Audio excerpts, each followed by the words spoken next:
Welcome to Armchair Expert, Experts on Expert. I'm Mike Shepard, and I'm joined by Lily Padman. Hi. Hi. Returning guest from the bygone era. That's right. And there have been a few guests that have really captured our heart. It's true. We fall in love with their spirit. We do. And Eric Topol's like at the top of that list. We think he is the cutest person alive. And smart as all heck. Outrageously smart. He is a cardiologist, a scientist, an author, and the director and founder of Scripps Research Institute. His books include Deep Medicine, The Patient Will See You Now. That's what we had him on for last time. And now his new book, which is out, Super Agers, an evidence-based approach to longevity. This was a blast. Yes, and I want to say his approach to longevity is different from a lot of people's approach that we've had on or talk about, a lot of optimization. He's like with a lot of those people, but he has a lot of other opinions about it as well. Yeah. And friendly dust-ups between Eric and I, because I'm on one side of the spectrum. Sure. Please enjoy Dr. Eric Topol. We'd like to thank our presenting sponsor, Happy Egg. Crack open happy. Look for the yellow carton at a store near you. And now, on with the show. He's an armchair expert. He's an armchair expert. He's an armchair expert. You're promoting longevity. We're giving you liquid death. I know. The irony. Something wrong with that picture, isn't it? Is that your super cute Bronco out there? That's my daughter's. Oh, I like it. It is cool. It's a very cool car. It is a bit OJ in a good way. In a good way. Yeah. Also, I like that there could be a good way. Well, he was cool at it before he merged. Yeah. You know? It did. I don't know if you remember, but sales of those Broncos exploded after that. Oh, yeah. You couldn't get your hands on a white Bronco. No kidding. Oh, yeah. Ford couldn't make them fast enough. Yeah, it was like an accidental marketing. Because it's like one of the main things you remember is the Bronco. What was the appeal? They could be like OJ? Or? That's a great question. I think just seeing a vehicle on display for such a long period of time, and I guess it looked formidable, and I think young men were like, "Oh yeah, and it's like a nice car. It's nice, yeah." Someone should do some social science on that. Yeah, Malcolm. Yeah, we'll have Malcolm do How that. are you? It's been a while. I'm well, thanks. Yeah, it's been 6 years. Wow. Yeah. We had a little pandemic in between. We sure did. Sure, lots of stuff's happened. And then you've moved a few times to I don't know what it was when we first did it. Then you were on Spotify for a while? Yes. We were independent for 3 years. Then we were at Spotify for 3 years. And now we're at Wondery. Yeah. That's great. I was Monica's medical consultant for the show. I think primary care physician for a while. Yeah. Well, yes, I definitely did reach out to you about my weird experience that turned out to be epilepsy. Congratulations. Yeah, I remember that. Yeah. Is it all under control now? Yeah, I'm on medication and it's all good. But Great. and you said it could be. It could be. Oh, did he? Because it was quite a mystery. It was a mystery, but you said it could be seizures.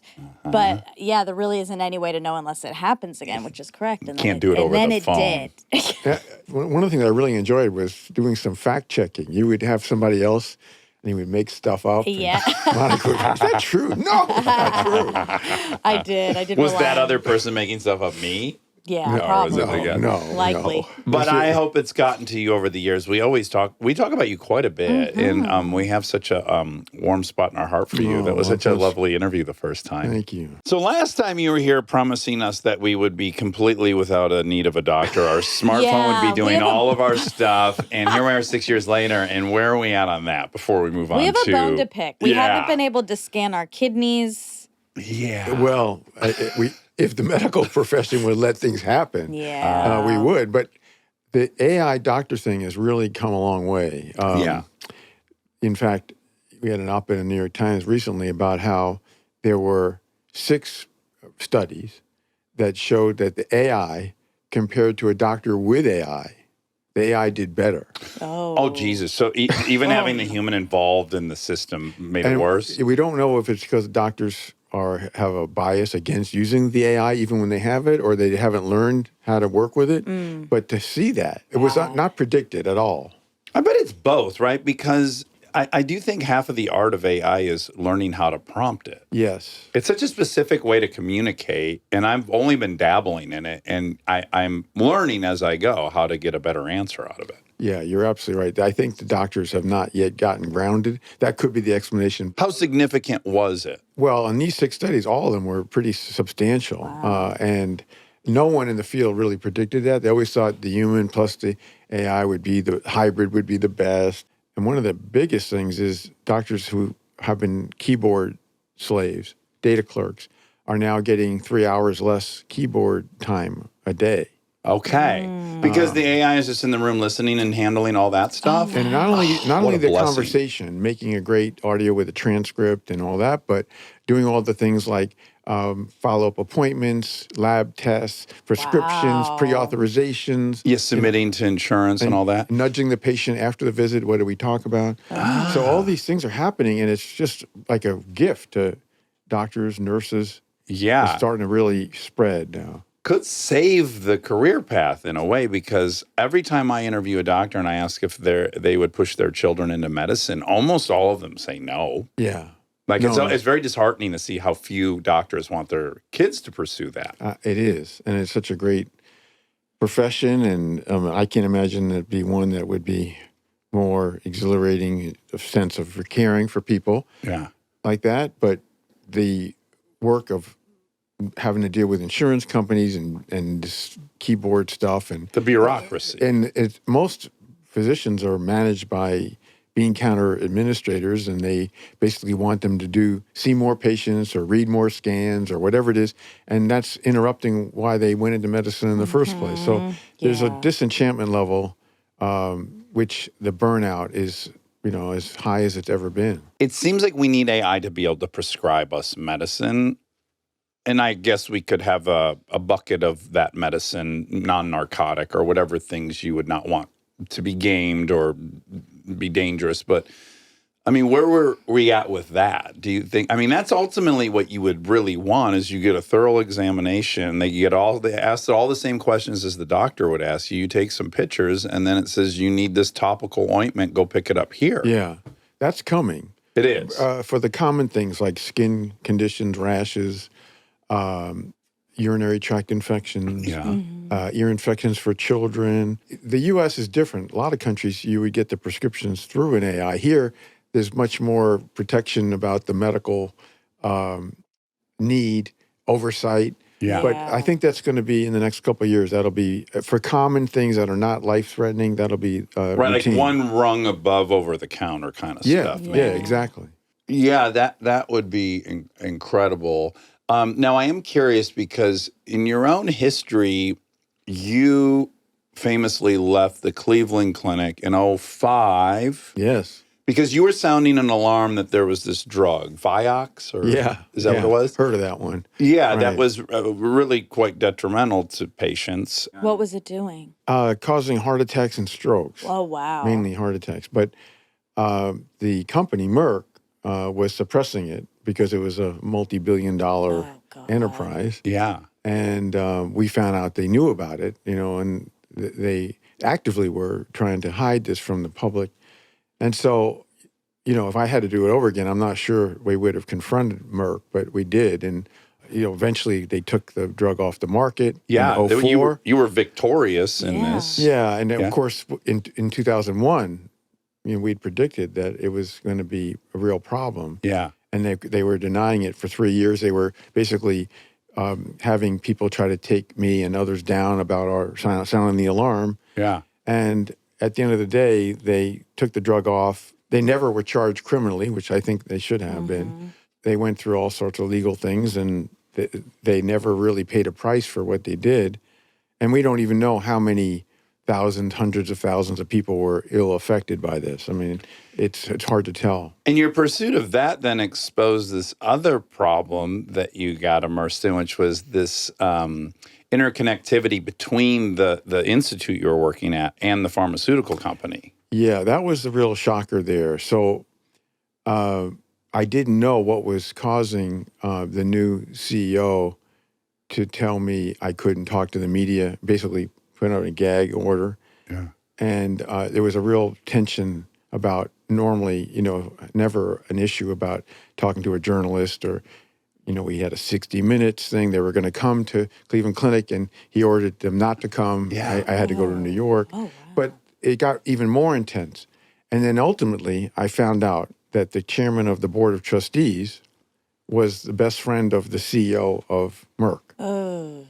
And that was basically the telltale of why it was such a ferocious suppression of me, trying to be basically taking the side of Merck. Yeah. And that got, into a conflict that was so profound that I certainly needed to get out of there. Yeah. Yeah. But I guess, we would love to think there's a wall between research and big pharma and even hospitals and big pharma. And this kind of showed that, no, if there's a wall, it's permeable at best. That's a good way to put it. I would never have predicted it, and it was all kept secret from me until it came out. When this first came out in 2001, it was a different CEO, and he was very supportive of this is really important for the public that they know public about safety issue here. Yeah, and couldn't understand what was going on, and then finally, it was. So, okay, you left in 2005.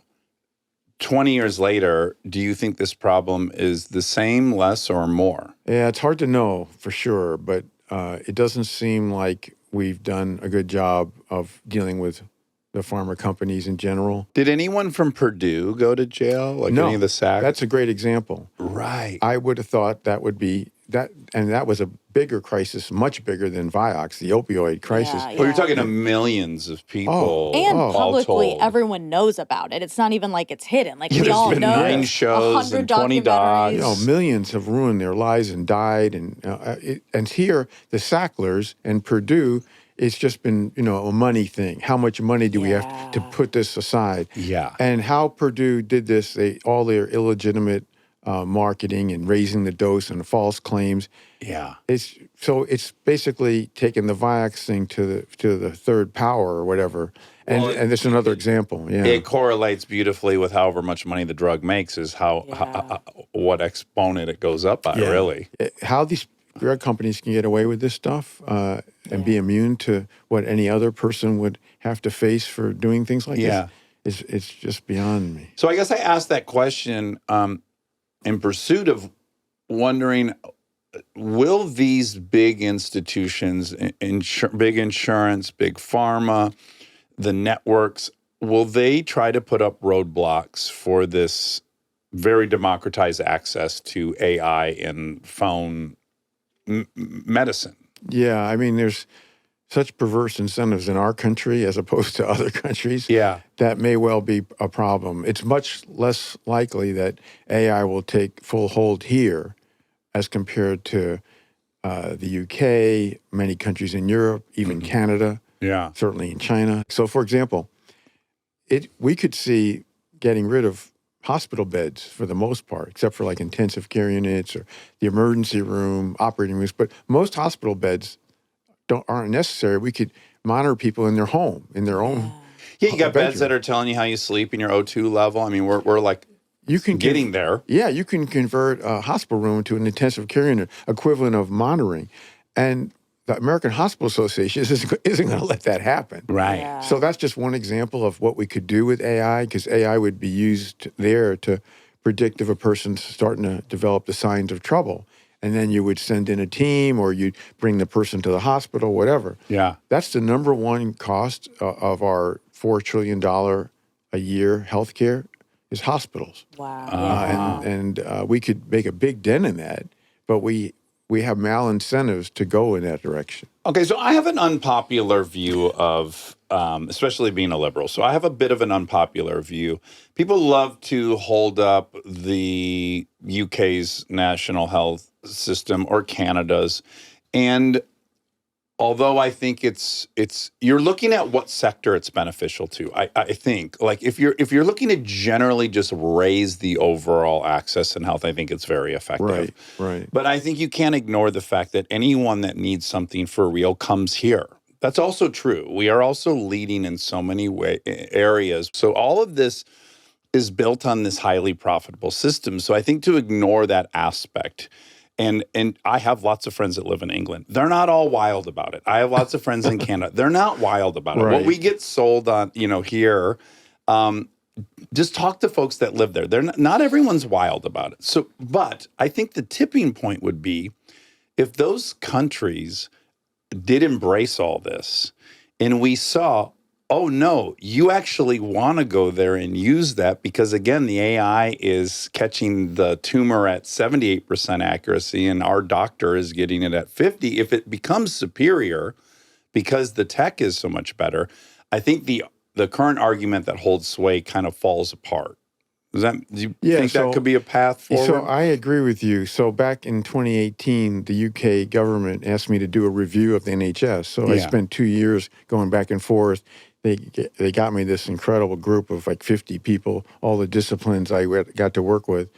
And you may know they are the leaders in the world in genetics, genomics. They have really run circles around any other countries. Is that because their access to data? Yeah, and they just took a lead on this early on that, they wanted to make that the future a part of their healthcare. Yeah. They set up this big UK biobank, which is the world standard. Yeah. Has 550,000 participants, and they're now doing Our Future is Health, which is 5 million. They already have 3 million into that, but they're getting everyone sequenced. They're getting newborn sequenced. So they were that. But when I did this review, what I learned is they want to be the world leader in AI and do just what you said, Dax. They want to be, getting the accuracy amped up because they don't have any obstacles. Mm-hmm. There's no billing.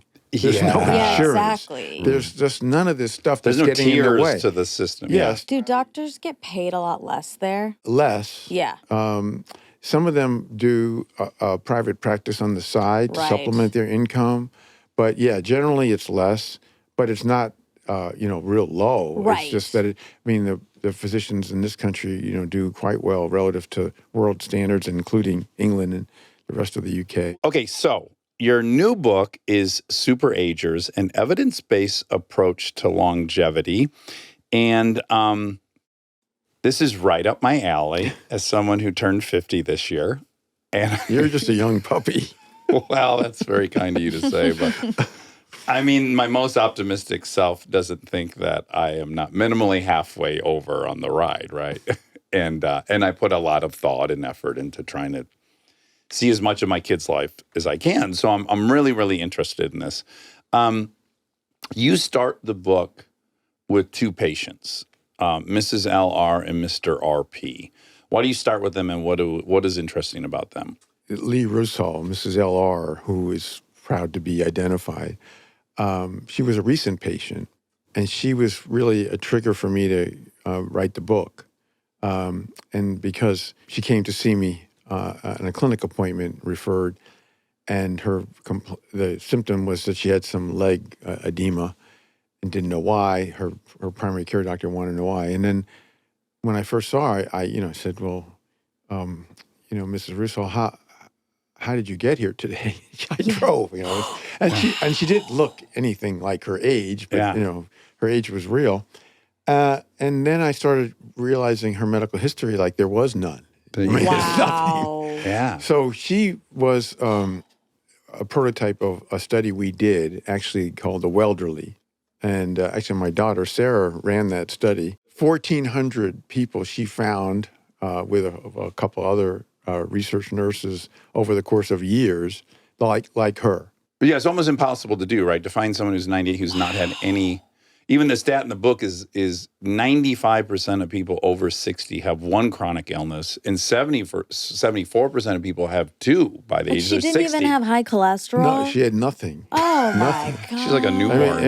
And she's amazing. Did you find her battery pack and her motherboard? Well, that was why we sequenced those 1,400 people. No one had ever done a healthy aging study of genomics to see, hey, it's got to be in their genes, right? Yeah. Right. It wasn't. There's nothing there. Hardly anything that we could find. And that was one of the earliest studies of whole genome sequencing in a big cohort. And it's, to this day, the only study that we know of healthy aging. Most of these studies looking at lifespan, they'll do sequencing of people 100 years old or 90, 110, but no one has tried to select out a group that were never sick with any chronic disease, like you pointed out. Right. So when we didn't find anything, that said, And so that's why I started to try to understand Lee as to what was accounting for this. And she's, an artist, oil painting, has a gallery. She plays with her friends Rummy Cube every week. Yeah. She does all these big jigsaw puzzles. And so she's really a vibrant lady and fully intact. Yeah. And then the other patient that I introduced as a patient for 35 plus years, and he was a very different 98, now 99. He had, significant heart disease. He needed a heart attack, a bypass. I had put stents in when I was back at Cleveland Clinic. And he's also had ablations for atrial fibrillation. But he, even 2 years ago when he had COVID and was in the hospital, he never had to get into the intensive care unit. He got out through that. And he's just a really resilient person who also got to super aging with only one chronic problem of the age-related diseases, heart disease. But man, it sounded like a pretty significant bit of heart disease. I mean, none of this sounds very mild. Not at all. And that was really a reflection, like a triumph for modern medicine. Right. Yeah. In the 60s, he would have died much. Oh, yeah. And that he is really a segue to where we could prevent his disease now. That's what's so exciting. Right. We couldn't have prevented it when he started having all these problems, but we can now. Yeah. And so between these two patients has kind of run the gamut of why we have this exciting opportunity to become super agers. Yeah. So one route is to be the rare one, which is just never get any disease. Yeah. And the other is, okay, we could prevent these diseases now. Yeah. Everybody's working on a magic potion or pill for aging. Peptides. Oh, we'll get to that, Monica. Don't you worry. That's the last chapter. Okay, we have a lot to talk about. But on the other hand, we have a whole route we can go to take the big three age-related diseases. Well, one thing I found very comforting, and I'm leaping ahead a bit, but if I understood this paragraph correctly, we do know some markers for aging. We know some DNA markers that are good for aging. But you say that even if you were to have all 20 of those, really it's gonna be about 12% of the pie that's gonna predict your lifespan or health span. I found this deeply comforting because I don't come from a long line of old people. You and me both. Yeah, it's very scary. I hate that. And I think common wisdom growing up was like, well, you get good genetics or you don't. I guess I was a little relieved that maybe at best is only 12% of the story. I think you're touching on one of the most important messages because so many people like us have a pretty poor family history. Yeah. And we think all the time we're going to be like our parents or whoever. And that's not true at all. There's a limited part of that. Yeah. But for the most part, it's really our lifestyle factors and the things that we can do now that our parents, grandparents couldn't do. Yeah. And I think that's making a big difference now. You break it up into 5 dimensions that help with health span extension. And I guess, even though we've talked about it in the past, maybe we'll delineate the difference between lifespan and health span. Yeah, I mean, this is a big one.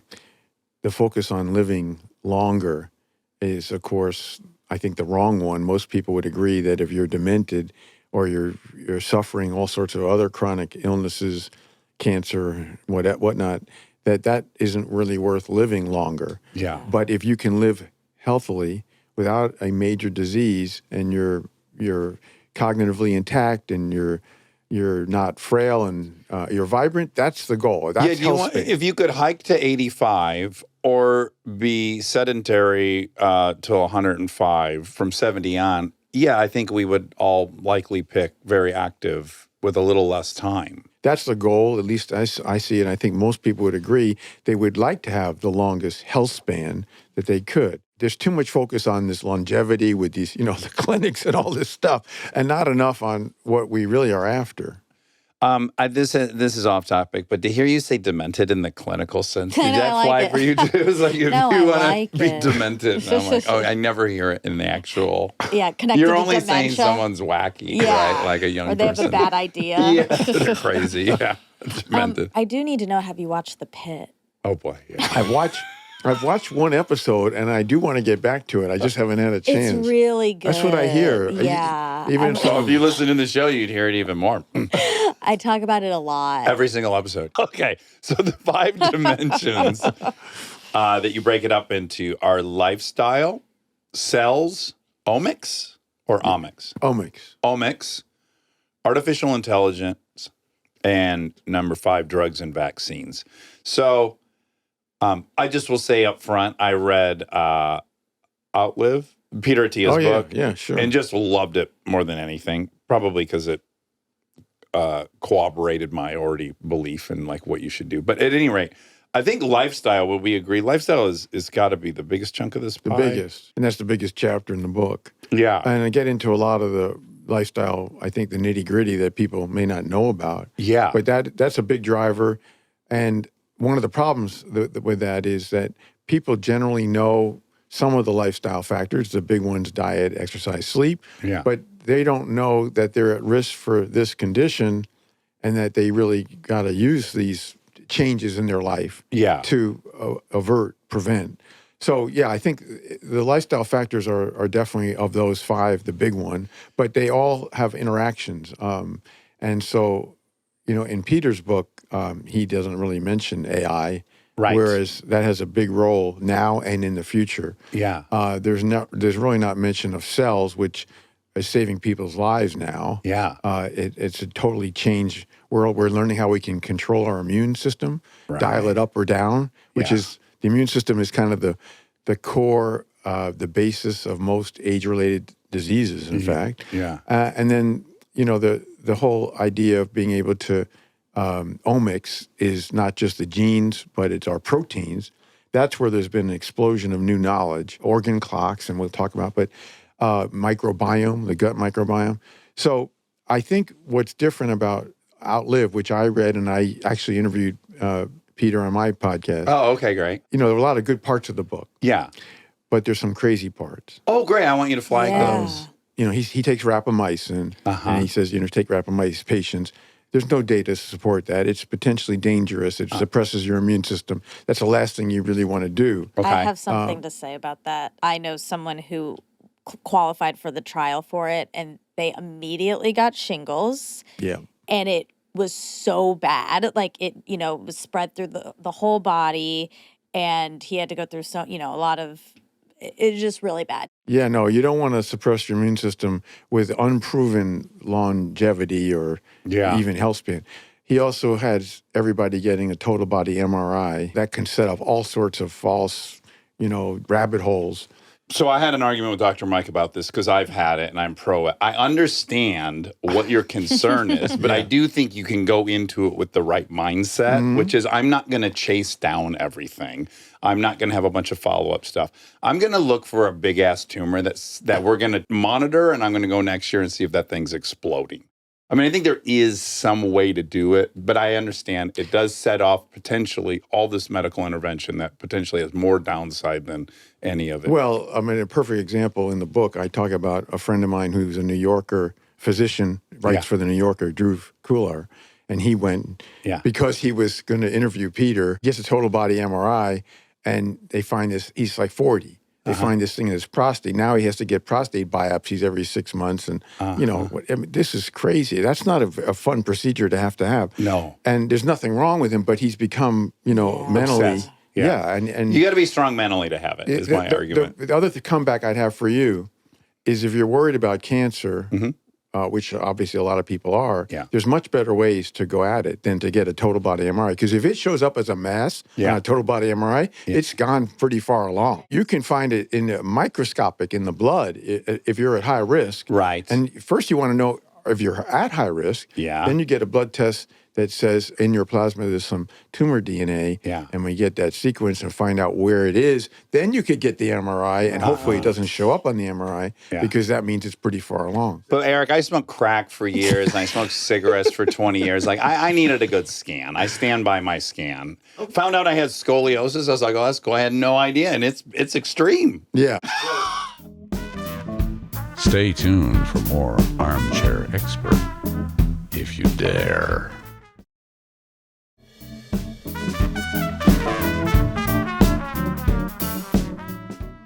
The other thing about Peter, he makes recommendations for the affluent, Yeah. But not everybody can go and have a $900 to $2,000 MRI kind of thing. Yeah. It sure isn't covered by insurance. But that's like saying driving Mercedes are bad because only some people can afford them. No, I get that. But you'd like to come up with things where everybody could benefit. Yes, and ideally. Lifestyle factors, everyone can benefit. Yes. Everybody could sleep better, exercise more, eat the right foods. And that gets me to another thing I have a problem with as far as Peter. Okay, great. Because a lot of things are good in his book, which has obviously been a big hit. But in the book, he advocates a ridiculously high protein in the diet. Uh-huh. And I don't know if you adhere to that, but the recommended daily allowance is 0.8 grams per kilogram. Uh-huh. And he says, and so, okay. 1 gram per pound.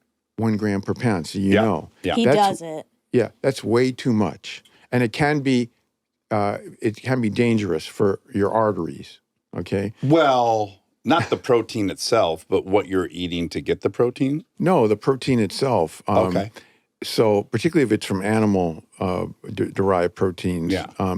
No, it's been shown in the experimental models to test this, that if you get it past a certain protein level, like the equivalent of 1 gram per pound, which no one else would recommend except Peter. Yeah. Well, Lane Norton, anyone that's into bodybuilding would. Maybe. The most important part of those studies is every single diet. Yeah. Every single keto, plant-based, everything, all diets, all the meta-analysis. If you control for protein, they're all the same. They all work the same. They're all calorie derived, so long as you control for protein. So that's really, really relevant. And that's just uber consistent in every one of these studies. No, I actually think you should increase over the allowance. Yeah. And I'd say even up to 1.2, 1.4 per kilo. Yeah. But we're talking about, 2 to 3 times the highest what you would, and there's no data to support that it's safe. It's all conjecture. Yeah. So I'm into, I want hard data. That's, Yeah. And so when I see risk, I say, Yeah. And say, if there's risk, you better balance it with some proof that it's helping people. Surely. So those are the sorts of things where I think, he kind They're of... too extreme. He got a little... But, there's a lot of really good things that he put in the book. Well, what we could agree, and the only thing I was going to borrow from the book is he points out we got great with vaccines and we got great with treating with antibiotics a lot of different diseases. What we all now have to deal with is these chronic 4 disorders, right? Obesity and diabetes, heart disease, cancer, and then neuro, which are in your book. So these are the 4 that are going to most plague us now. We're not going to die of cholera or some medieval disease anymore. But these are the 4 that we got to really focus on. And lifestyle is hugely impactful for these 4 that are the 4 horsemen, as he would. I actually say the 3 age-related major diseases, heart, cancer, and neurodegenerative. I don't see obesity and diabetes. They're very important, but they feed into the other 3. Yeah. You don't die of obesity. Right. You don't die of diabetes, but they accelerate atherosclerosis, increase the risk for cancer, increase the risk for dementia, Alzheimer's. So I see it differently. What I'm getting at is obesity isn't an age-related disease. Right. The 3 big killers are the age-related diseases. Roger. I understand. The GLP-1 drugs, Ozempic and Mounjaro, Tirzepatide. they have had transformational impact well beyond we ever would have expected. And we're going to build on that. Now there's a pill that simulates the injectables. It's just going to get more and more practically accessible, cheaper, not requiring injections, more potent, and building on that success, which, that we have not. I'm not saying we have the definitive treatment for obesity, but we have one that has a more, We have the best we've ever had. absolutely By a landslide. and it takes down obesity along with all of its associated conditions, and then it gets on to things like addiction, and who would have thought? I know. So I know, it's wild. in fact, it's now being tested in Alzheimer's.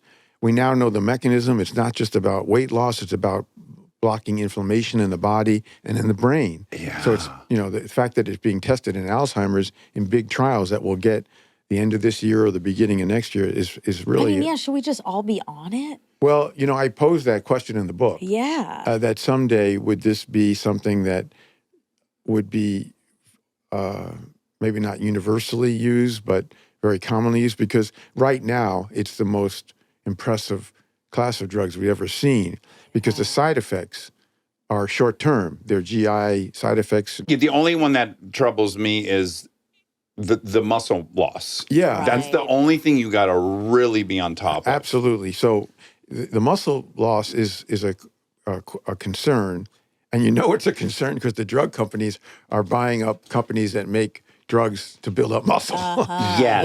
But as you know, when you lose weight, you also lose muscle mass. Yeah. And so in all the studies so far, there are some people that are losing more muscle mass than they should, corrected for their weight. Yeah, the ratio doesn't stay consistent. And that seems to be blocked if people do a lot of resistance training, strength training. But there are some that, that really, the so-called sarcopenic obesity, where they get rid of the obesity, but now they're frail. We don't want that. Yeah. Right. The other thing we don't want is to have to require a person to take a drug for the rest of their life. Right. Although, okay, so I was arguing with a friend recently. Yeah. And he said, I don't want to be on that because I hear you might have to take it for the rest of your life. Yeah. And I said, are you stressed out that you have to drink water every day for the rest of your life? Or that you got to eat food every day for the rest of There's a lot of shit you got to brush your teeth for the rest of your life. Like, I think that's a weird mental hiccup. Well, I'm glad you brought that up, Dax, because I've had some medical colleagues, when I say, we got to come up with a weaning plan, they say, well, does a diabetic have to take insulin?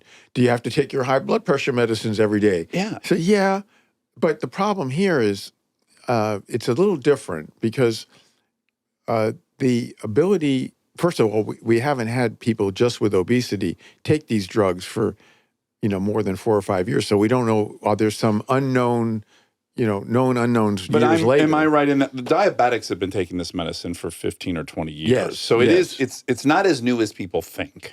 That's right. And in fact, they've been taking it for 20 years. And the real thing that got off the track there was we kept thinking that they never lost much weight.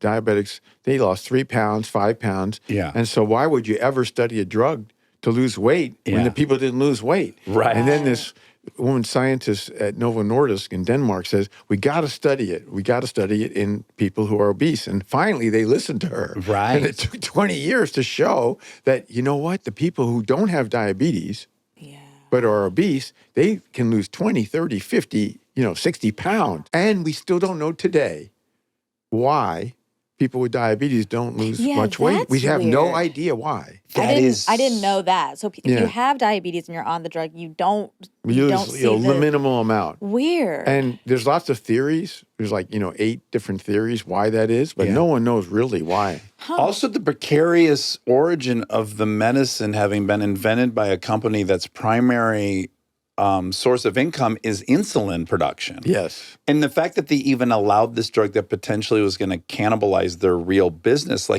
all of it's very interesting. Oh, yeah. I mean, it goes back to the Gila monster saliva and, all kinds of stuff. Yeah, but the big diabetes companies are the principals. You could have seen them almost killing this thing because they're like, well, that's just going to destroy our insulin They took a gamble business. that this would be bigger, And boy, it did they seems win. like it is, Okay, so in lifestyle, let's go through some of this stuff. So diet, but I think again, you're taking a real magnifying glass to a lot of these things that we're already aware of. But when we talk about diet, let's talk about ultra processed food and sweeteners a little bit. The ultra processed foods are really, and in my view, the evidence is remarkable that they're toxic.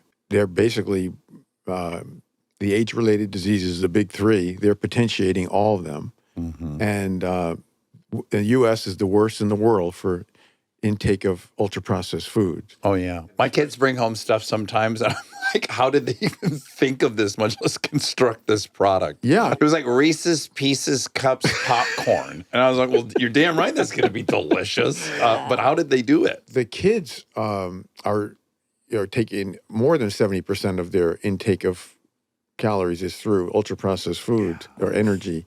And so, 70% for the adult population, I mean, it's horrible. Yeah. So we have to do something about this. Nothing really has been done. That's different in other countries, particularly in Europe, where there's a lot more awareness. And it's how are we going to let this go on? Because the companies have figured out what tastes good, where the reward circuits are in the brain, and changing the texture, adding these things, these alien, stuff that they throw in there. It's all programmed to be ingested at the highest level, right? I saw there was a 60 Minutes on long ago, and the segment was about food additive chemists. Yes. And they're basically perfumists, really.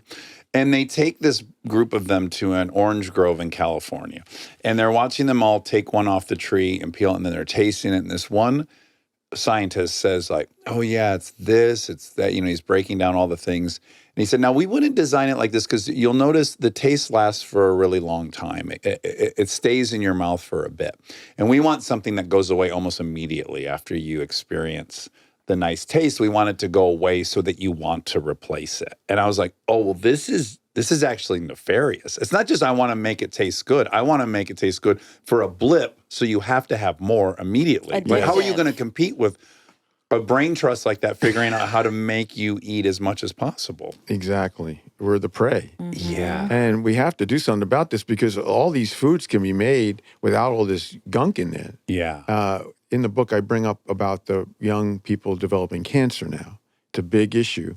It's been going up at levels we've never seen. Specific types or? Colon cancer is one of the biggest ones, but even breast cancer in women in their 20s and 30s.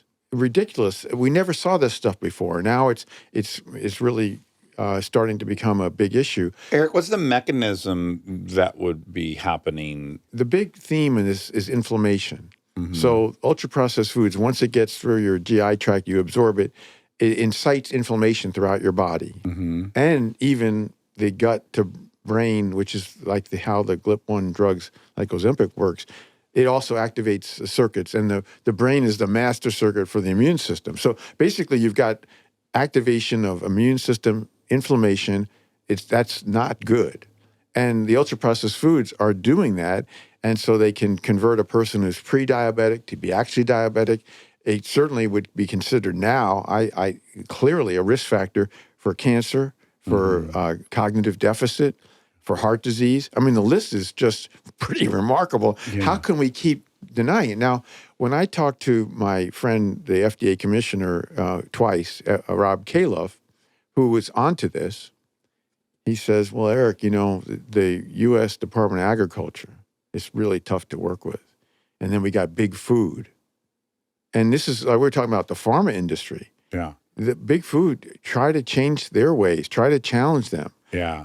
So we haven't taken them on, and we need to. By the way, this GLP-1, there's so many amazing things that are auxiliary to it. One of them being, you've read these articles where these food companies are now worried that people are not going to be eating junk food as much. Yes. Like they have to have a game plan in place. So isn't that weird? What you're bringing up is extraordinary because, again, by understanding these circuits between the gut and the brain axis, the fact that people now want to eat healthier foods while they're on this drug. Yeah. So they're not only eating less food, drinking less alcohol, but also turning to healthy foods. And so, like you said, the food industry, what do we do? It feels too good to be true. I mean, it's just amazing. It is. I know. Is that why a couple months ago there was that whole study about alcohol causing cancer? Is that because of the inflammation? So that's I'm glad you brought that up, Monica. It sticks with me. We're both going to service our own pet projects. Hers is alcohol, mine's weightlifting. My next Substack on Ground Truths is going to be on this because in the book there's a little bit of that, but there's 3 new studies, one of which was the Surgeon General, who I did a podcast with that'll also get on, who I know well, Murthy. Yeah, Vivek. We've had him on as Yeah, well. we Oh, okay, like yeah, Vivek Murthy, yeah. He also, there was, before his came out, there was the National Academy of Medicine, big report. And then subsequently, there was another HHS report. So there's three, and they're all different. Oh. And first of all, the one that was the most carefully done, the National Academy of Medicine, original data, they drill down on everything. They say, hey, moderate drinking can actually save lives and, reduce cardiovascular mortality. That's what we grew up with. Like Yeah. one glass of wine's good for your heart. Yeah, I mean, they were not so stringent, whereas Murthy and the Surgeon General's report and the other one were, even a little bit of alcohol is bad for you. The mechanism isn't known, but we do know that in large quantities, that's really the big debate. It's mutagenic. It actually, the alcohol can cause mutations, and mutations can lead to cancer. So that doesn't necessarily have to invoke inflammation. And in fact, there are countries that now, in the book, about how they have labels on the bottles of alcohol and wine that this could cause cancer. Yeah. So as well as everything else in the store. Yeah, You're just like exactly. overwhelmed by it at some point. We don't really have the data to support that, but Ireland and where there's some heavy drinkers and other places, they have put that on labels. So it's really the cancer story is the one that's of main concern. The only thing that these three reports agree on is the breast cancer risk. The other cancers, like esophageal, colon, is much less definitive. They're fuzzy. They don't agree. Now, I loved this because I'm a abuser of caffeine. Yes. So tell us about caffeine and its impact on our... This is, I think, the shocker. There's only good news in your book, I think. No, there's more. Come on, you're being tough. You're really tough. And I talk about good foods in there. You do. No, but and all about exercise. I'm into that. I think the interesting thing about caffeine is a lot of people have thought, I better not drink too much. It's bad for me. There's all the data. I mean, all the data, as I reviewed in the book, show that if you're drinking less than 4 cups a day, not only is that not harmful, but there's lots of benefits. Yeah, you need to pick up the pace. No, but I'm not suggesting you drink 4 cups a day. After 4 cups, for the most part, when you look at all the studies, then you say, maybe that's not so good. But coffee, and the other thing is we don't know why it's so beneficial. Well, it has a huge antioxidant effect. It has, but a lot of antioxidants. Like it's over. I mean, we don't really know, and they throw out, it's a free scavenger, radicals, and we don't really know. But you have to say, looking at the studies, it's just the opposite of these things like ultra processed foods and other things where the evidence is all going one way. Yeah. For caffeine and coffee, it's all going the other way, and it's good. Where are we at on red meat versus plant-based? Yeah, I mean, red meat is a problem because it induces inflammation. And that, it's okay to have it on a limited amount, but, some people eat a lot of red meat, and they ought to reassess that because the correlation with, as I wrote in the book, all-cause mortality, cancer, cardiovascular, Alzheimer's, it's all there. Yeah. And so ultra-processed foods and red meat track together. And then there's the worst, which is the meat and processed, Yes. Yeah. Anytime you study humans, it's just such a messy business. It is. So you go red meat. Okay, well, what's your red meat consumption? Well, if we look closer, it's like, well, red meat consumption is largely probably happening through hamburger consumption. Okay. And now when we eat hamburgers, what else do we eat? People eat French fries with hamburgers. Yeah. Like how you're parsing out the red meat in that, as opposed to, have we studied anyone who only eats a plate of ground beef? That's a hard person to find. Nobody's condoning the French fries as a healthy food. Right. I'm just saying, how do we parse out? Yeah, but I think the question is, the red meat is something that, hey, if you have it once a week or, a couple times a month, no one's going to say that's a problem. Yeah. But if you're having it a good portion 3 times, 4 times a week, that's where you start to see, hey, this is going to be inciting inflammation in your body. And, we have some inflammation markers. They're not great. We need better ones. Yeah. But that's a way to tell if your diet is off track. Yeah. So I don't know how many hamburgers you eat, but You would be so mad at me, and I don't want to lose you as a He friend. doesn't eat hamburgers, but a lot of red meat. I eat a lot of meat. Oh, okay. Yeah. Okay. I eat a lot of meat. But also I'll add, so I have psoriatic arthritis. Yeah. I do not want to be an immune suppressant. Right. I was for years. It took me 7 years to figure out what was triggering it all. Wow. So I have a diet now that works for me, and I don't have to be on any medicine, and I don't have any symptoms anymore. Is that a ketogenic diet? It's, well, I can't eat gluten. I can't eat garlic. I can't eat peanuts. It's a list of things, but what the result ends up being is, I have a pretty low carbohydrate diet that's okay. because I can't eat pasta or bread, and that's where I would have gotten most of my.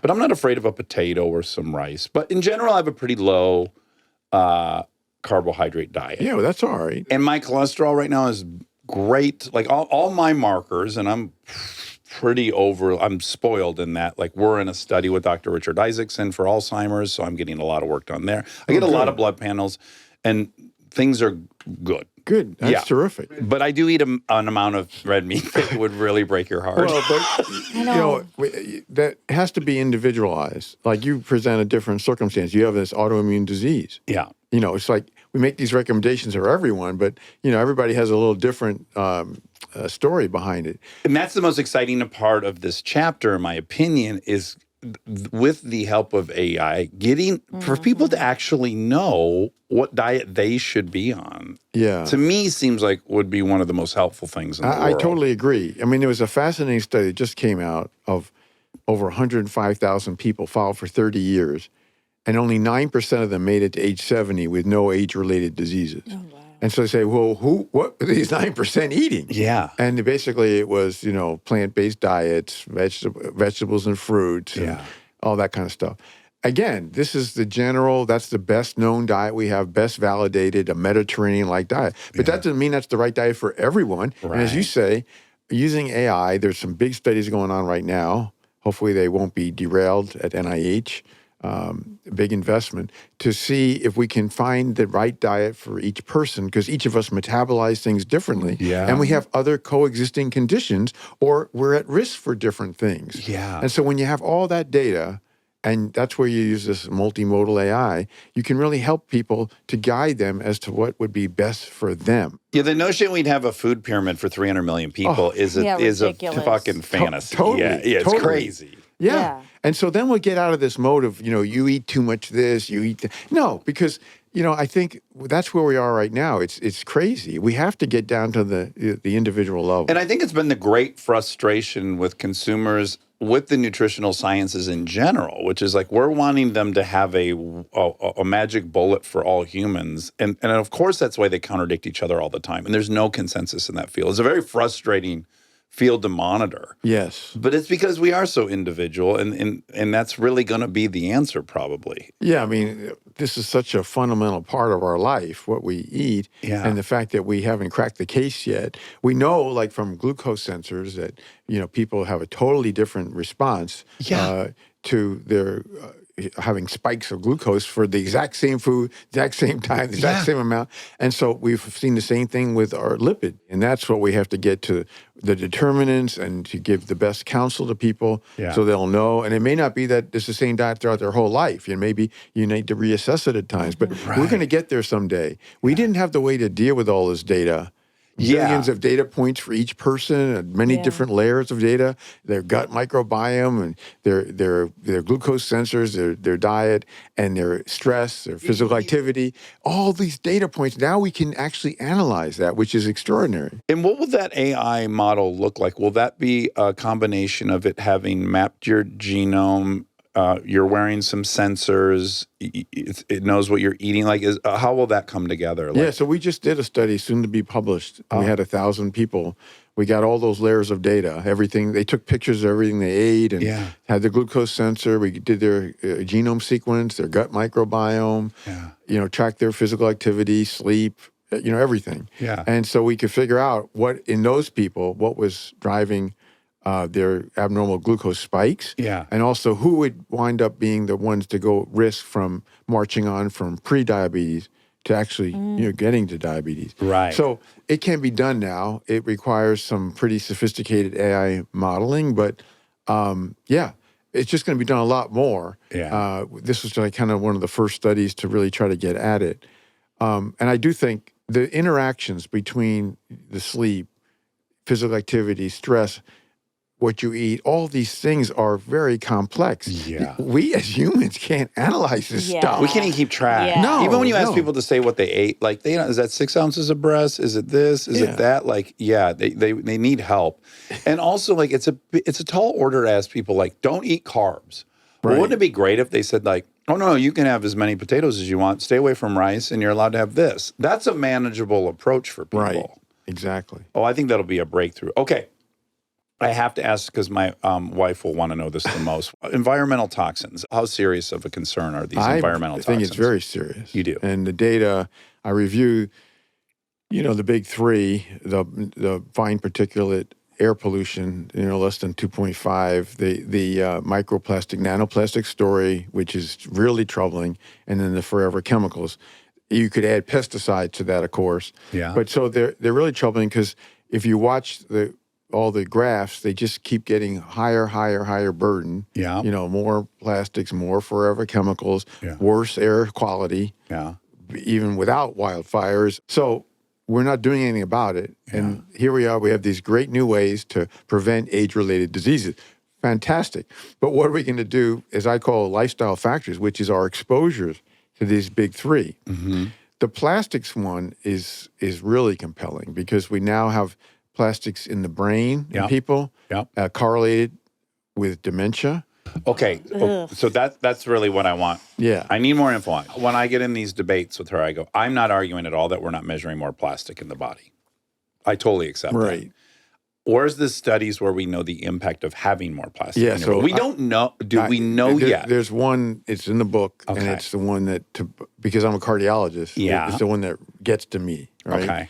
So it was done in Italy. These patients were having what's called a carotid endarterectomy, where they took the plaque out of their carotid artery, which can cause a stroke. Yeah. And so it's an operation, and they analyzed, did they have microplastics and nanoplastics in their arteries? Yes. In the wall, plaque. The plaque. And they did.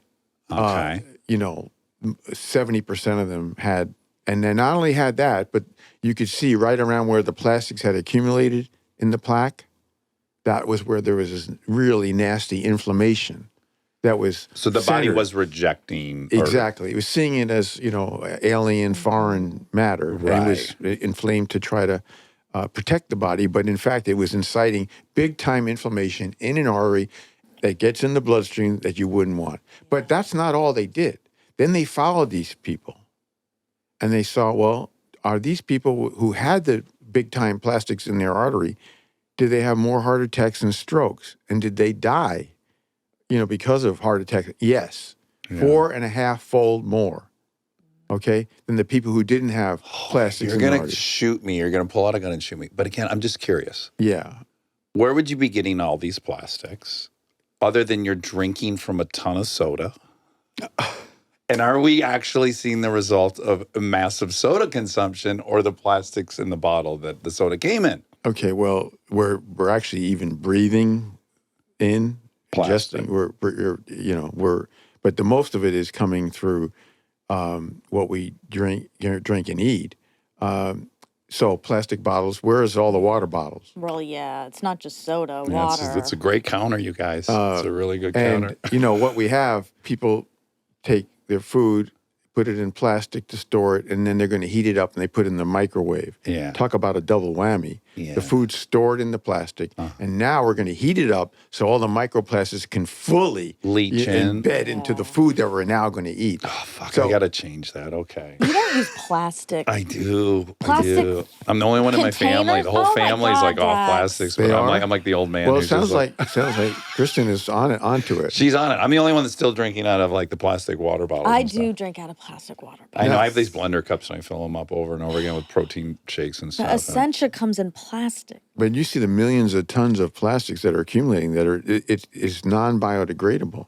So I it just know. stays with us forever. Yeah. And now now our fish are eating the Yes. plankton full of it's Yeah. everywhere. I know. It pervasive. is. It is. We're not doing enough to work against that. Yeah. And it's one of those things that's this kind of compounded problem. It's getting worse all the time. And Yeah, it's bothersome. I lost the that. heart attack study to me was the most compelling of all. Right. And then the recent study about, a spoonful of plastics in your brain and how that was associated with a much higher risk of dementia, that didn't feel good either. Yeah. Stay tuned for more Armchair Expert, if you dare.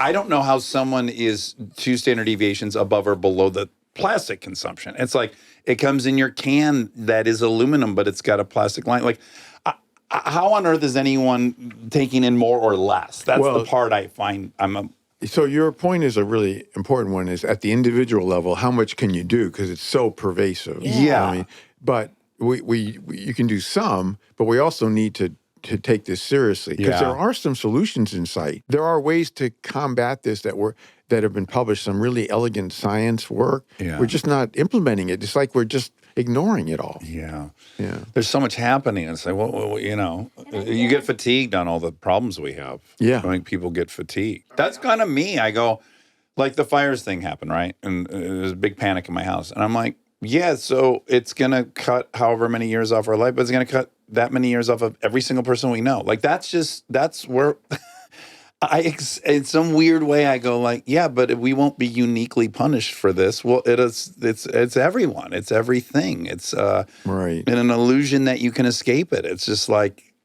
so maybe I've surrendered to some. Despite the fact that we've been talking about some worrisome things, I have overwhelming optimism. And the reason I say that is because, okay, we've got these things that are in the way. Yeah. But we have a new path to preventing the big 3 age-related diseases. And if we can do that, and start to get serious about the burdens that we are facing environmentally, then we win it all. Yeah, okay, so we nailed the lifestyle portion. We skipped exercise, but I talk enough about that. Social isolation, we've also had Vivek on a couple times talk about that. That's really relevant. But let's talk about cells. Yeah. And what's coming our way and what's going to help us. Well, I mean, a perfect example, since you've had an autoimmune condition. Yeah. No one would have predicted that with lupus, systemic sclerosis, you could give them a way to ablate their B cells on their body, and then they regenerate, and they forget that they ever attacked you. Wow. The autoimmune is cured. Who would ever guess that? No, right? Yeah. You think it's destroyed. And you even say there's damage within these organs, and you would think that would be permanent. Yeah, well, basically you stop any autoimmune attacks because basically the disease is over. Now, if there's already been kidney damage from the lupus or something like that, you may not get reversible effects. How does that work? What happens? This is fascinating. This is one of those, there's so many things in medicine that we don't know for sure. We've talked about a couple of them. Yeah. We don't know for sure. When the B cells come back, it's like Control-Alt-Delete. It's like when your computer isn't working, you just reboot it. Yeah. It's like whatever the memory was that was leading to these self-attacks, it's now lost. And that's with altering your T cells or suppressing your T cells, or how? These are B cells. B cells. Yeah. I'm sorry. I don't know. What are B cells? Well, B cells are the ones that produce the antibodies. Oh, okay. And then T cells attack. Yeah, T cells are your cellular immunity that are basically going after cells, like the CD8 cells that are cytotoxic that just basically kill the cell. Right. Just not, but I wouldn't be surprised because of all the advances that we're seeing in controlling the immune system, dialing it up or down. Yeah. Dialing it up in cancer, especially to fight the cancer. Dialing it down to get rid of autoimmune diseases. Yeah. Which is amazing. Yeah. So instead of you having to take an immunosuppression drug all your life to block, something like psoriatic arthritis, which these drugs like rapamycin, you get more infections. They're risky drugs to take. Didn't want to be on it. Yeah. I was like, I don't want to. Well, I'm trading this for cancer potentially, or I'm trading this for whatever, an infection. For me, I was like, and you're having to increase them. That's right. Which is the nature of them. Yeah. So that's why it's so exciting to see the discovery that we can cure. We never were able to cure autoimmune diseases. Right. Maybe manage it. And multiple sclerosis is a horrible condition, Yeah. which we now know, is rooted with this virus, Epstein-Barr virus, and now we know that we can also potentially use this tactic to cure it. So Yeah, did they find that MS has this like triple whammy if you've had Epstein-Barr and herpes? you don't even have to have herpes. You don't. Just Epstein-Barr will do it. Just Epstein-Barr. But almost all of us have had Epstein-Barr. So you have to have a genetic predisposition as well. Okay. And then there's even potentially a third hit, which would be, your microbiome of your gut. But no, the two principles are you got a requisite Epstein-Barr virus exposure and a genetic susceptibility for immune system to go into self-attack mode. Okay. Yeah. And it just starts eating your myelin sheath? Yes, exactly. Wow. And it's, horrendous condition. The treatments for it, like what we were just talking about, they're not good in terms of completely blocking the progression of the disease. Yeah. And so we have needed for all these years a much better approach to controlling our immune system. And that's a chapter in the book is dedicated to that because this is one of the really exciting frontiers in medicine right now. And where are we at in that? We're in clinical trials? Every few months there's another big breakthrough. We treated these 4 people with this multiple sclerosis or, what was a few now is probably 100 plus people that have had cures. Whoa. And yet now studied for 3 years later and no sign of any comeback of the disease. So it looks really encouraging. Yeah. That's Recurrent. really Okay, incredible. omics. Yeah. So omics is all this biological layers. So it's our DNA, but used to think, the DNA, that's our whole programming that determines everything. Well, couldn't be further from the truth. Right. That's just one layer. It's important, but it's not everything by any means. There's RNA, there's proteins. Then there's the Epigenome. the gut microbiome. And the epigenome is the packaging of the DNA. So it's the methyl groups, acetyl groups, histones. These are all things that, how does that DNA get so compressed into this tight structure? So the epigenome, those components, they are really important because they are like a regulator of the DNA and the proteins. Yeah. Don't make this one, make this one. Right. So these layers of the omics, we've now learned so much about all of them. One of the biggest ones is we now have clocks for the body. So, I could say, Dax, we're going to get your proteomic clock, and we're going to say each organ. I can say you're 50, but your heart is 38. Right. Your kidney is 52. We can do that now. Your liver is 65. Yeah. We can do that. Who would have ever thought we can do that? Yeah. How is it? How? I know. I've been kind of, I got to say, there's another thing I get skeptical of. It's like these people parade out of some tests and they're like, I'm 38. I'm like, I don't know. Well, I agree with you because when it's being sold, they want to give you favorable results. Yes. I don't trust that stuff. I don't trust anybody hawking supplements who Right. says they're a longevity scientist. Yeah. If you're a good scientist, you don't need to hawk the supplements, right? Right. If it's done right, so the epigenetic clocks, mainly methylation, Steve Horvath is the one who discovered this. Uncanny. That is a body-wide clock. So it'll say, okay, you're this age, well, there's a gap here because your body-wide clock tells us it's, this age, biological Is it clock. a blood test? Saliva. Oh, wow. Can be done with blood, but it can be done with saliva. Oh, wow. Then the organ clocks, this was discovered by a fellow at Stanford, Tony Wiscore, who's a brilliant guy, very humble. Yeah, he's made these amazing discoveries. And this was back at the end of 2023 in Nature. And these 8 organ clocks now have been validated by many other groups. And that's much more, to me, important than just your body-wide aging, because I want to know which is the organ that's We need off to track. monitor. Exactly. Exactly. We couldn't do that before. Right. Yeah. Right. And then we have these proteins like, p-tau 217, which says, hey, 20 years before you could ever see mild cognitive deficit, we've got this marker that you're at risk. Yeah. And we're going to get all over it. So you never have to worry about that. Right. And that's basically the theme of the 3 age-related diseases. One, that they take more than 20 years to set in.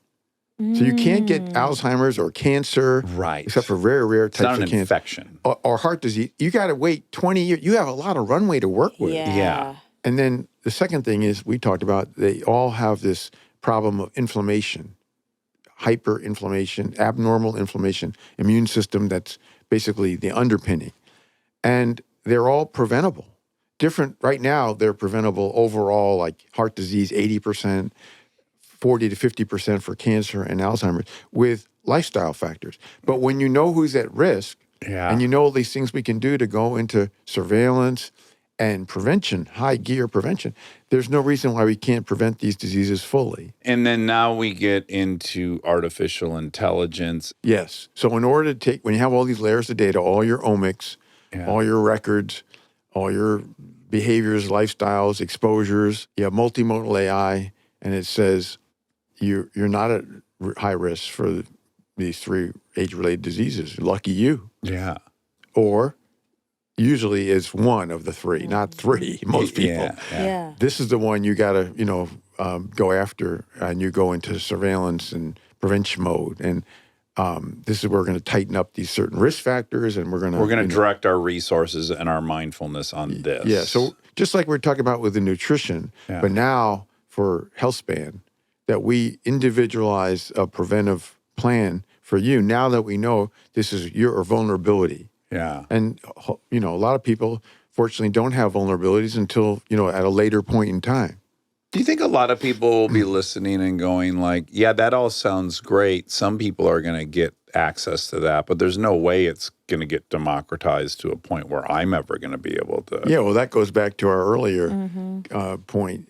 I want it to be for everyone. Yeah. Because basically the data here that you need to put the layers of data for the AI, they're inexpensive. The AI is software. It's inexpensive. Right. So if we are really interested in the health of our population, we would make this available to everyone. Yeah. If it wasn't an insurance company that only has you for 1 year before you switch, but if it was like a country that is the overall population is their responsibility and what they're after.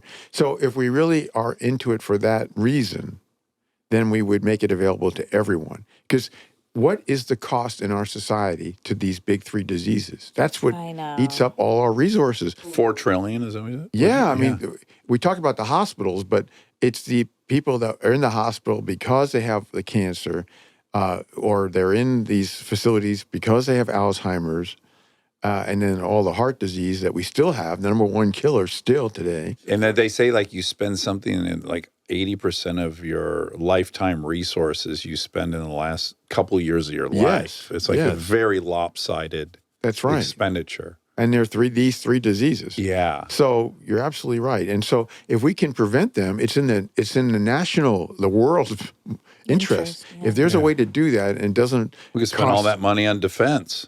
Yeah, there you go. Oh my God. Yeah. Well, if that'll sell it, sure. Too much common sense there, I know. But. So we talked about GLP-1s. We did a good job on that. The T-cell engineering. That's another part of the cell story, yeah. This is really amazing. So you can take T cells out of the body. With CRISPR, you take the T cells, you edit them, genome edit them, and you basically are directing them now to go after certain proteins of a person's cancer. Right. And so it can be curative for leukemia, lymphoma, and now there's been many cures even in solid tumors, even in tumors that are the worst to like pancreatic. So basically they're sent in as a seek and destroy mission. And by the time they are going to lose their life, they've done a lot of their work. How long do they live? This is weeks. And you're talking about a patient whose cancer is uncontrolled. Yeah. And so basically they're revving up the immune system. Yeah. And so they don't have to do it all themselves. The T cells are connected to the B cells that are connected to the everything. Natural killer cells, the tumor microenvironment. So basically they are setting the stage for an attack. Then there's the other part of this, which is these antigens on the surface of the proteins on the surface of the cancer cells. You can make vaccines directed against them. So it doesn't have to be cellular. You can make a mRNA vaccine using that platform with nanoparticles and then inject that. And that can rev up an immune system as well against a cancer. It's a different way, but we've seen some cures now for kidney cancer and pancreatic cancer with that. Are we in an age where we might get a vaccine for every type of cancer at some point? Well, there's two parts to this story. One is using a vaccine to amp up the immune system in a person who has cancer. Okay, right. Which you can never get enough immune response in someone with cancer. We're learning all the tools like the engineered T cells, CAR T as it's called, or the neoantigen vaccines. But that is different than you're at high risk for this type of cancer. Yeah. We're going to give you vaccines so you never get that cancer. Yeah. Right. We basically train your T cells to identify this preemptively. Yeah, so this is a part in the book when I get into what is the missing link right now. Yeah. Because I want to do that, just what you said. Yeah. But we don't have a readily available way to check your immune system. So you can't go to, a lab and say, check my whole immune system. Yeah. There is no such test today that's available. Yeah. Basically, you get this cockamamie ratio of your white cells to your lymphocytes, which is not worth much. Okay.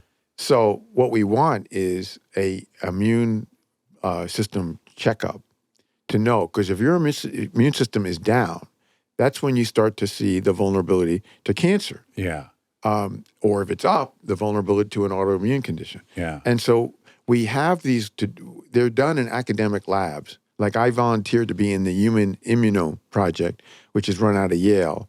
And I also put in the book a big immune test where every autoantibody in my body, every exposure to every virus I've ever had in my life, that's the kind of thing we all should know about. Yeah. We will someday. We're on the brink of starting to get that to a commercial level. As we get to my age, we have this thing called immunosenescence, right? And some of us, because of aging, our immune system isn't working real well. That's all the old people who died in COVID. They just, the immune system was not. Exactly. And so if we knew about those people's immune system, that's how stupid we are today, right? Yeah. Because not all old people were susceptible. Right. Right. But the ones who their immune system was compromised, we could have done things to rev that up. We're missing that right now, but it's going to be in the next few years, it'll be available. I mean, I've already had one of these tests and working on getting the other more comprehensive one. And I just hope that we rev that up because that's how we can really, that's the kind of the missing link right now. Okay, because every time I have someone equipped to answer this question, I have so much curiosity around senescence. Okay. Yeah, because the great mystery to me is if you have this process, mitosis, and it makes an exact replica of itself, why on earth at some point does it stop making an exact replica of itself? What is the process? And the one thing I heard on NPR one day, it was like an hour-long story, and you quote him a ton in your book, is this guy who started erasing layers of the epigenome in mice. And he was erasing so much that it would put their body into a state of being like a baby and their organs would grow too big.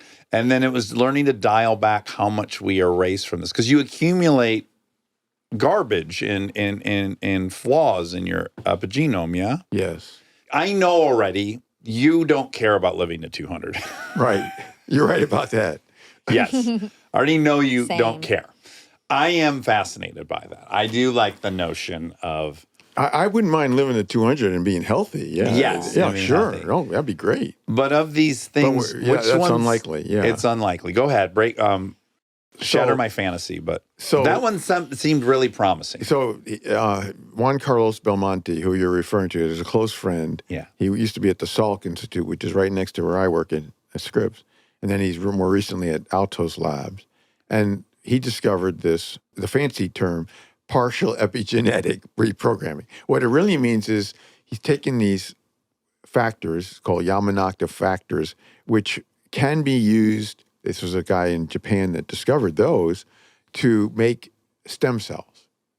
But if you just give an exposure to an animal bred to be prematurely aged, Progeria, right, exactly. Wow. I got one wow out of him, and I'm going to sleep like a baby tonight. Continue. If you get the right dose, timing of this, you can take that, and not just a mouse, but other species, and you can reverse their aging. Yeah. And all the features of their organs, like you were saying. Yeah. Now they're young.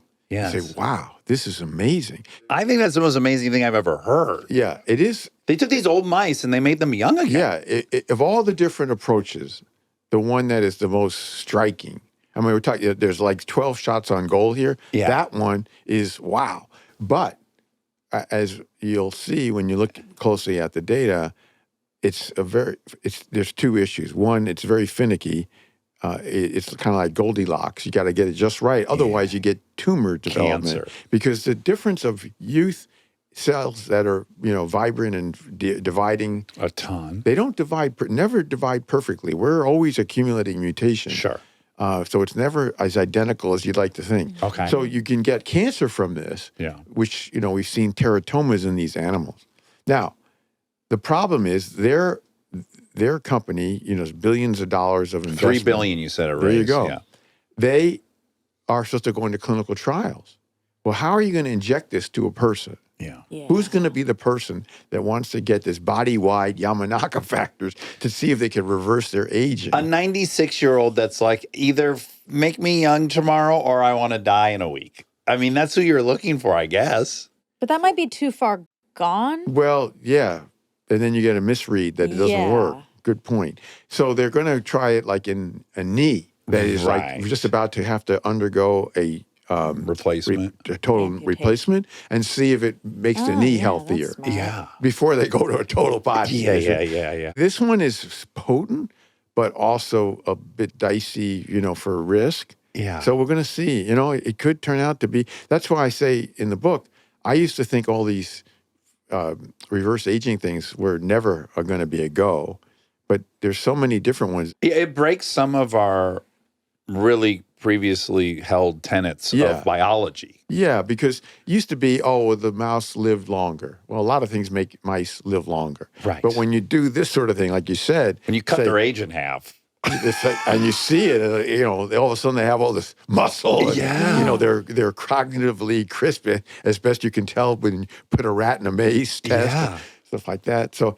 yeah, it's really interesting. It's fascinating. Yeah, that's incredible. Eric, you're so impressive. What about peptides? Okay, go ahead. But I want to make sure we get them out of here in a reasonable time. I know, but you promised Okay, that. then I'll save my how much I adore you and I'm impressed. But go ahead, peptides. Should we be taking all these peptides? No. What peptides? Thank you. Which peptides? Actually, we can be done now because that is exactly. Hold on 1 second, though. This will dovetail beautifully into why I would recommend this book to people, because you are an optimist, but you haven't drank the Kool-Aid. Yeah, I align with you so It's a much. very, very moderate approach with a lot of optimism, and I think this is the book for Monica. Yeah, I fully align because there's here in LA. There's a group of friends, Dax being one, who several of the peptides are in his book. They're talked about in the book. So are dabbling with these injectable peptides. And I feel people that's are on very metformin, scary. people are on Somorelin, different. There's a bunch of them. There's like a beauty one. There's like a copper one. There's a brain one. There's like all these ones. Right. And Listen how upset he is before he. I know. I like that you're upset because I feel upset, but I also feel like, well, if everyone's doing it, and then they're all going to look like 22. No, that's not going to happen. Okay. But no, I think this is a craze where no basis and potential harm when you don't know for sure. I mean, metformin is different. That's a pill that's been around forever, and that's not really considered a peptide itself. But these injectables, that's what I'm worried about, because anytime you're injecting something and you don't really know, what it's doing good or bad, there's no evidence that any of these have helped people. Right. And that's what I kind of, this was really the impetus to do the book, because there's so much of this stuff out there now. Yeah. And let's just set the record straight. There's reasons for excitement, but let's not jump the gun. Let's not be taking drugs that could be doing harm. Yeah. And I eventually we're going to get there. There may well be a peptide. I'm going to make a counter argument. You guys aren't going to like it. Many of these peptides did not. These are off-label uses of peptides because they saw different results from studies that weren't even addressing this. In the exact same one, the GLP-1s, which you love. Yeah, that's what happened. It was not designed for what we're using it for, but we started noticing something. Like which one? Which peptide? Oh, I can tell you, tesamorelin. This was developed for HIV patients. Right. What did they find when people were on this? They had a reduction of abdominal fat. That was just a side effect they found. Very well studied, administered. It's been used for 40 years. It's a very well-known peptide, and it had this auxiliary effect of reducing abdominal fat. There's a peptide. So you would inject yourself to get rid of abdominal fat? Yeah. I mean, then we could get into how many studies there are that abdominal fat is a huge indicator of future Four Horsemen stuff. This is the Dr. Isaacson. This is a dementia neuro. We would agree. I agree about the abdominal fat not being good. Yeah. I don't know the study that connects the dots between this tesamorelin and reduction of better health outcomes. Right. I don't know that study. Okay. But there's no free lunch with any drug. That's how I feel. What is the potential side effect? Let's go back to the GLP-1. Yeah. They were studied in massive clinical trials with placebos for the purpose, whether it's diabetes or obesity or heart failure, you name it. Where is the study for these peptides that were done for this purpose? We'd have to go through each and every one of them, but most of them weren't developed for the thing that it's being used for. Okay, now I'm into repurposing. Yeah. So like Viagra. Yeah. Viagra wasn't studied to give men boners. erections. Yeah, it's a vasodilator. It was studied to be a blood pressure drug. Yeah. And it was a bust. Yeah. But you know what? It worked. Yeah. And they did trials to prove that it wasn't... Latisse, this eyelash thing, it was a glaucoma medicine that they found, everyone using it has beautiful eyelashes. But then they did do tests. That's the whole thing. They did tests before then it became like publicly used. What you're upset about is that there isn't the data for the off-label use. But there is plenty of data for the peptide itself in the other application. In the same way that the GLP-1 had a ton of data for diabetics before, as you said earlier, they were refusing to study it for obesity. But then they did. The whole But then they did. What turned out is... But it could have turned out bad. But you're at a stage where you're going, we should try it for obesity, and you're going, there's no study for obesity. It's for diabetics. And it's like, now we're post that, and it turns out, no, that was great for diabetics. How do you know taking this peptide doesn't interfere with your sleep? Well, because I've slept like shit forever. So that's my hunch there. The point is they did prove that it was good for obesity. You guys I'm just pointing out you have an argument for one thing that you feel solid about, which is like GLP-1s work for diabetics. It wasn't being studied for obesity. It is very safe. And now it turns out it's great for obesity. So we were at a phase with many peptides where the off-label use is just now happening. And it's already been studied for these other things to be safe. So now we're just at the point where we're going to evaluate them for the off-label use. But you guys are going, no, don't use it for off-label because we don't have that study yet. Well, it's a little contradictory to your embracing of the GLP-1s. No, but I would say not quite, because there were specific studies for the off-label. Yes, exactly. It's not off-label. It was specific studies to do a new label, a real label. But I don't summarily dismiss. I haven't seen the data for the peptide. Tesamorelin, just one I happen to know, was for HIV patients. It does a great job reducing abdominal fat, and it doesn't do anything else. Right.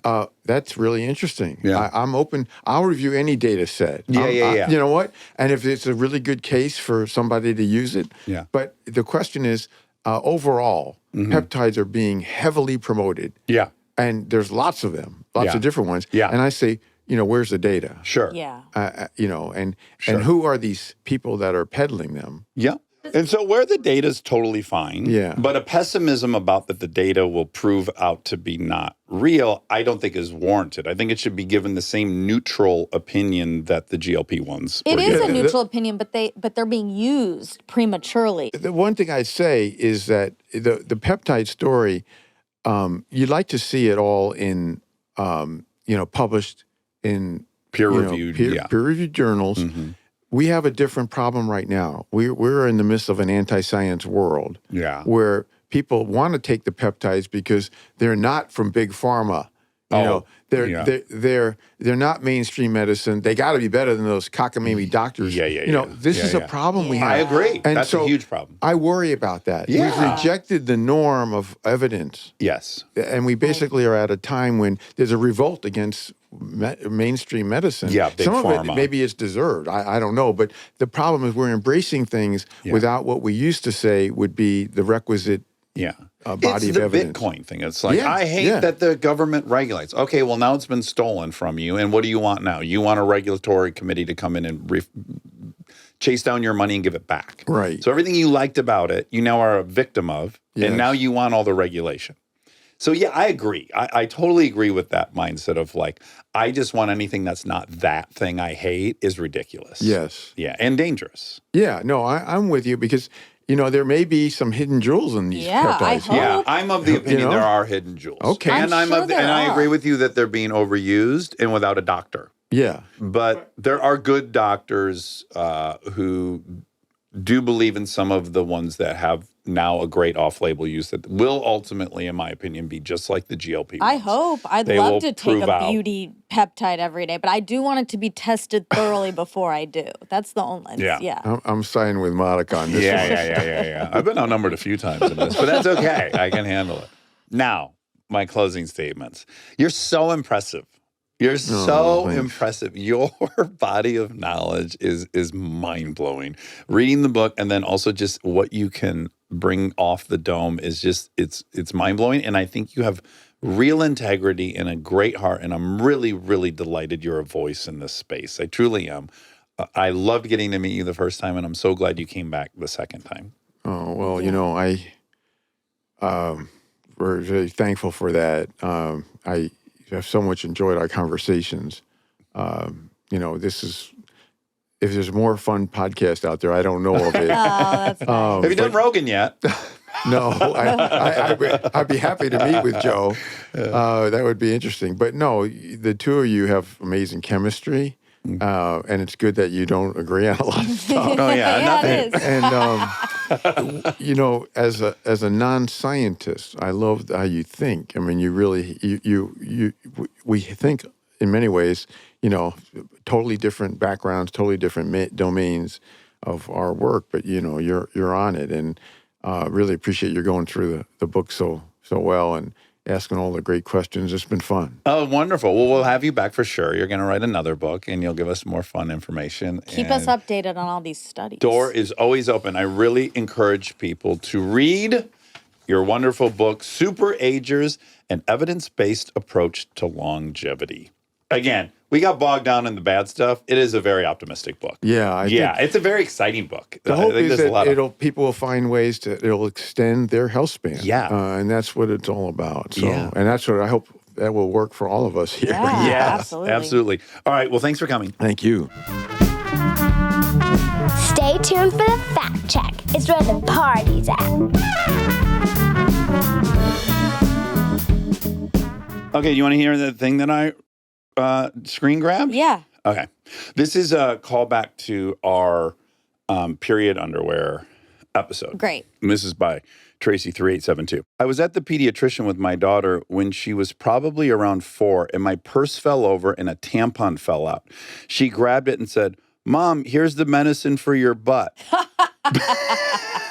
Thanks, baby girl. That's cute. One of the kids in the pod, a boy, said, why do girls only have butts? Right. Or front butt? No. I think he thought the whole thing was just a big butt on women. And if anything, it's like you have your big butt and then you have a miniature butt up front. It looks like two little butt cheeks if you really look at it. God, it's so weird that we're attracted to these parts. They're objectively so ugly. Yeah. All of it. Like the boobs, the penis, the butt. Even when you're saying it, I'm like, well, no, not that one. Because you go the boobs. I'm like, no, everyone knows those are beautiful. And then what? The aliens.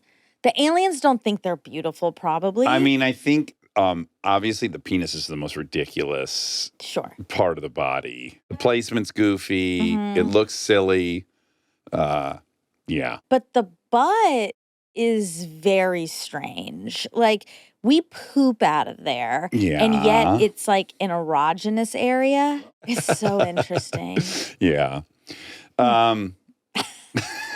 What else? We're both in white. Yeah, I got a new outfit yesterday and I'm wearing it today. Fun. It's the top is like it looks like the inside of a sweatshirt. It's a little bit fuzzy. It's fuzzy. Yeah. Yeah, It's a little bit fuzzy. And you're in eyeliner again. I'm not. You're not in eyeliner again. Oh.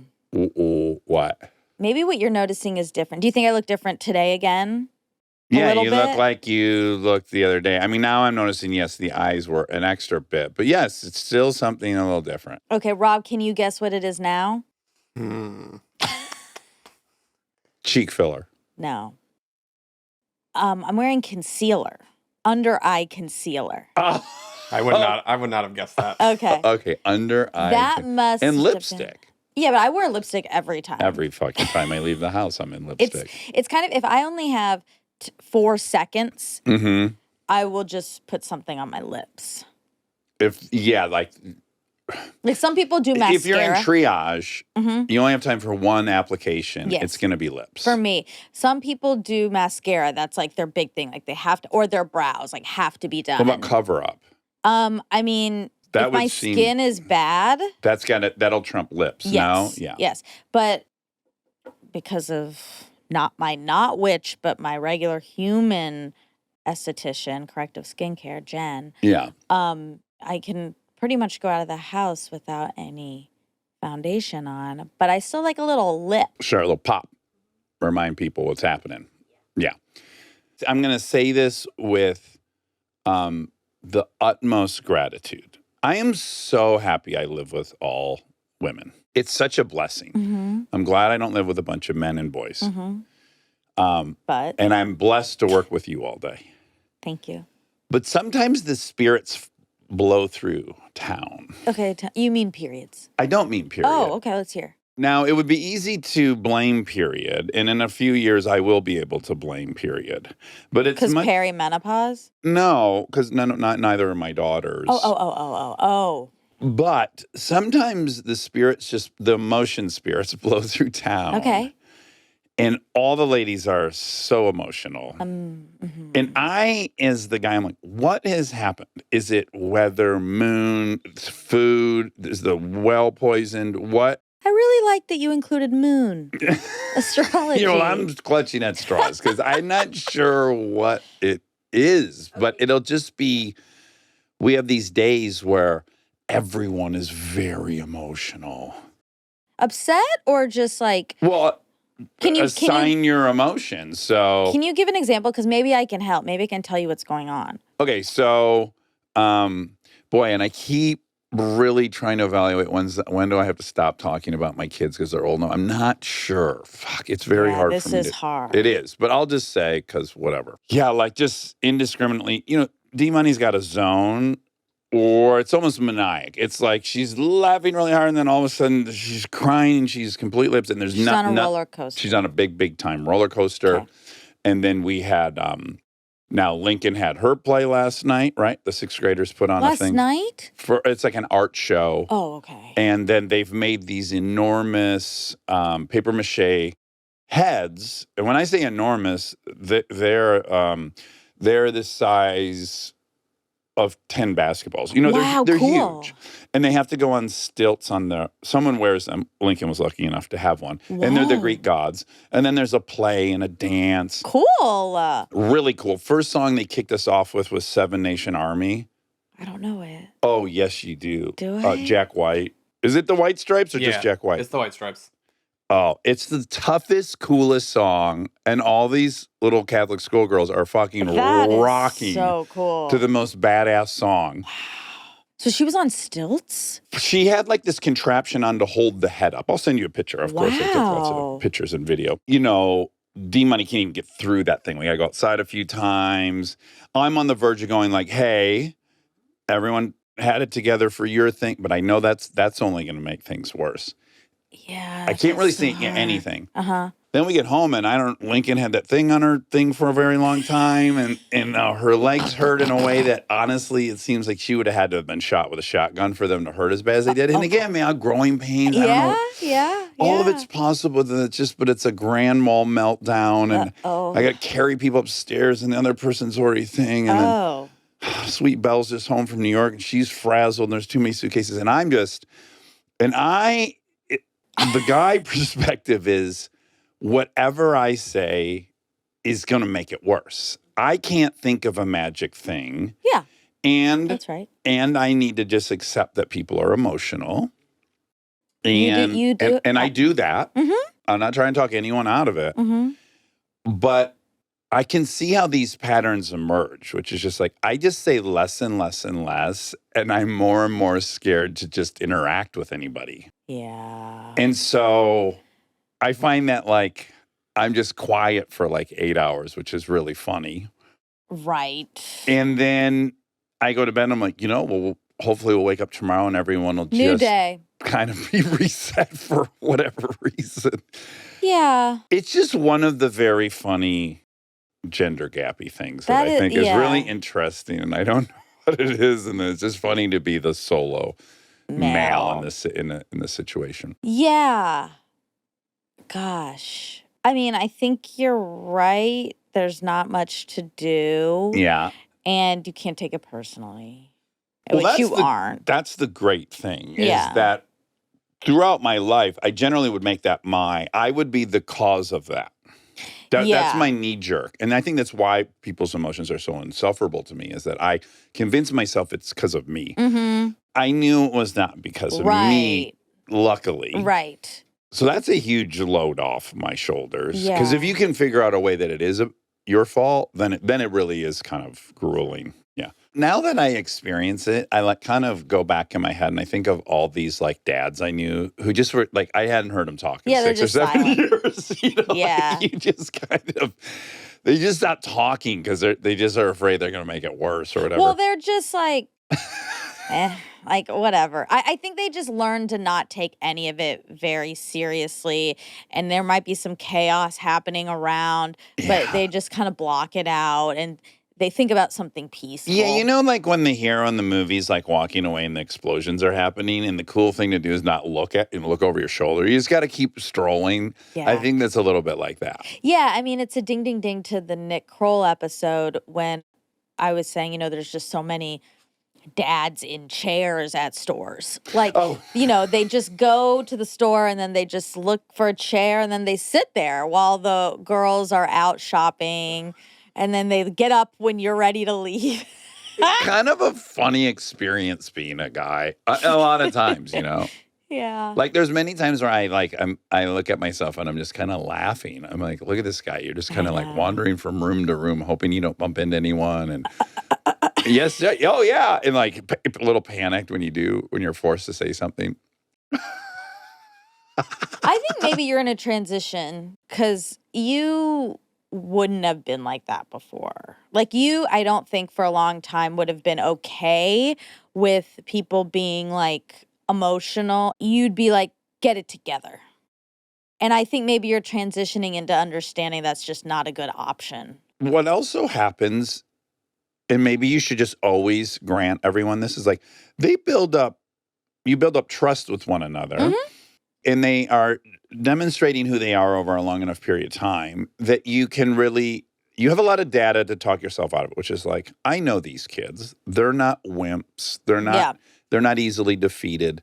So it does get easier over time because you start to see the actual character of your kids and you're not as worried as much. Yeah. Yeah. But all to say, you end up just being really quiet. And I just think that's really funny.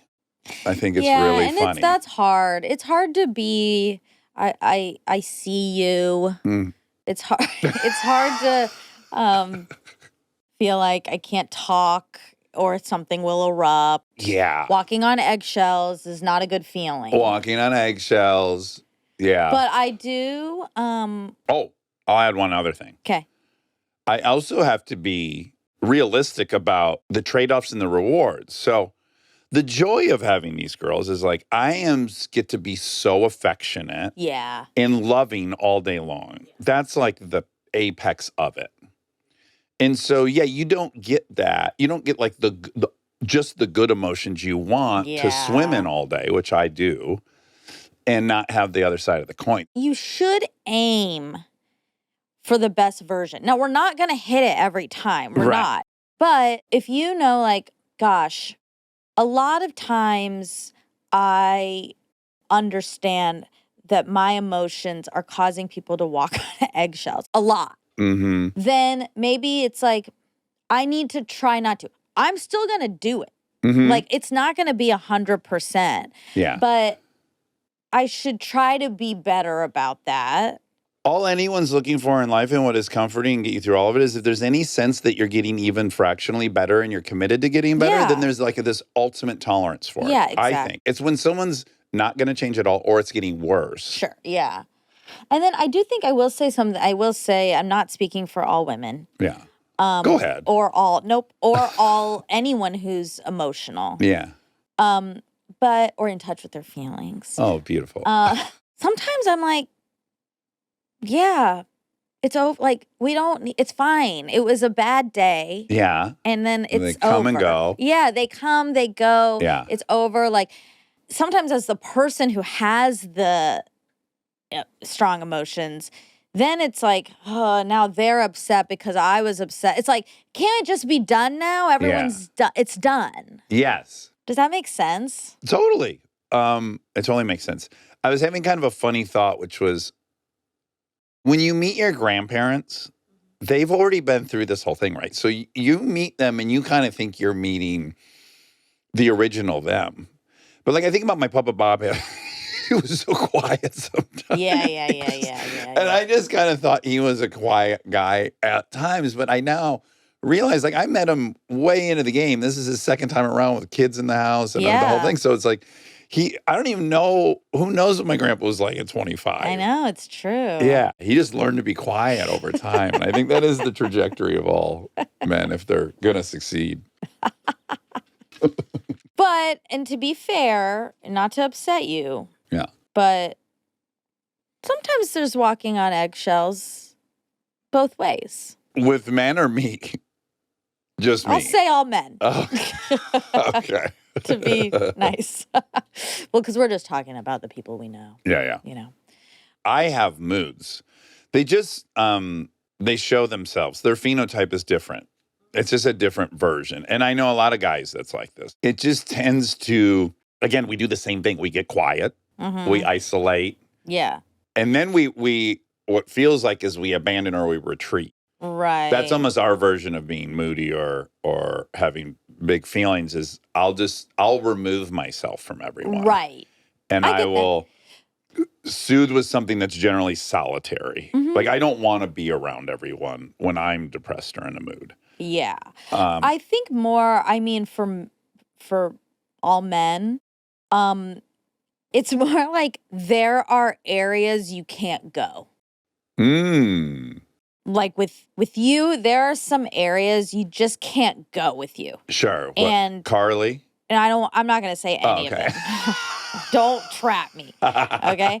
But anyone in my family. there's some scary areas with you that do feel a little eggshelly. Like if we're getting into any of these remote topics, like you really have to be really careful about what you say or like you're gone.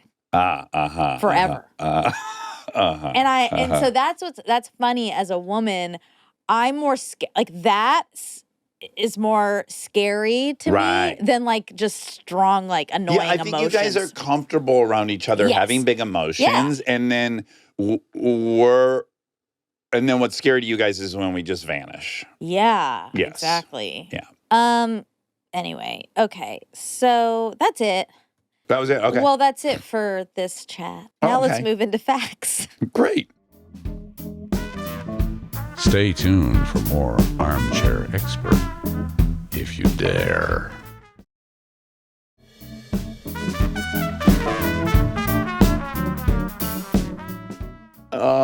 Oh, cute. Oh, I love him. Okay, my update is that he just did Dr. Mike's podcast a few days ago. Fun. And Mike said to me, I saw the picture of you and Eric, and it's the cutest picture ever. It's very cute. Very, very cute. Oh, my gosh. Yeah, I really wish he was my dad. Oh, wow. I mean, I already have a dad, Tom Hansen, but yeah, sure. But just look how sweet we could have so much fun lifting weights together and doing father-son stuff. Yeah. Yeah. I'm sure he'll come hang out with you anytime if he's around. If he's around, yeah. He's busy, if he's in town. Yeah, Dax and Eric Topol took a picture together. Yeah. He had brought a sleeveless tee because he's been lifting. Yes. Yes. And I said, you not only yes do I want to do that, let me go grab a tank top. Yeah. So I did a little wardrobe change. And his daughter took the picture. Yeah, really cute. Well, he's awesome. He definitely is more my speed. Yeah.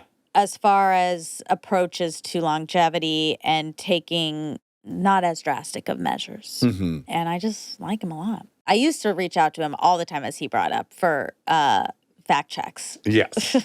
To help me out. And what happened? Did you just, like, at some point, did you go, like, I got to stop bothering this guy? I think the truth is I started taking fact checking less seriously. Oh, sure. Yeah, that makes sense. Like, I was really asking for real. Like, what, from a real expert, what is this? And now I just mainly rely on the internet. Yeah. So does everyone else. I mean, yeah. We've increased our laziness output, so something's got to give. All right. Now, he talked about Vioxx being pulled from the market, which he was spearheaded. Yeah, which is incredible. And there's an NPR on this. Oh, there is. Mm-hmm. It's called Merck Pulls. Oh, it's from 2004. Wow. Merck pulls arthritis drug Vioxx from the market. Yeah, so this is when it was happening. Mm-hmm. Study confirmed earlier concerns that it raises the risk of heart problems, including heart attack and stroke. It was currently being used by 2 million people worldwide and had been used by more than 84 people around the world. 84 million? 84 million, sorry. Only 84. 84 million. So good for him for sounding the alarm. I wish I could cite something right now, but I have run across numerous articles that talk about just the overall efficacy of the drugs that are passed by the FDA. And it's abysmal. Yeah. I mean, it's truly, truly abysmal. Yeah. We're talking like 20% of people will actually benefit from them. You know, really, really low. I guess when the doctor prescribes me something, I think like, well, this thing works. That's why they're prescribing it. Yeah. And in their defense, no, they're going to try that. Yeah. It might work. And then if it doesn't work, they're going to try another option. Exactly. Yeah, and they're just knocking out. But I think the general public thinks medicines do the thing they say they're going to, at like 100%. Yeah. It's not. It's more of a process of elimination. You said that men got AIDS over 9-1. Uh-huh. In the 80s. In the 80s, yeah. I mean, yeah, it's still quite vast, the difference. Let me see. In general, this is current, though. This current, yeah. I'll admit, it changed in the 90s and it got different. It's still pretty lopsided. Yeah. In general, men tend to get diagnosed with HIV more frequently than women, though this doesn't necessarily mean they're more at risk. Whatever, we know that. Okay. In 2022, men accounted for 81% of new HIV diagnoses in the United States compared to 19% for women. Mm-hmm. It says, however, women are more susceptible to HIV infection than men, and male to female transmission is more likely than female to male. Yeah, that almost doesn't happen. Women's genital tract is more susceptible to HIV than men's. As are men's rectums. So bottoms get it way more than tops get it. Lots of pores in there. Yeah. Fissures, openings, friction. That makes sense. But then that is weird. Why are women not like giving it to men via their vagina?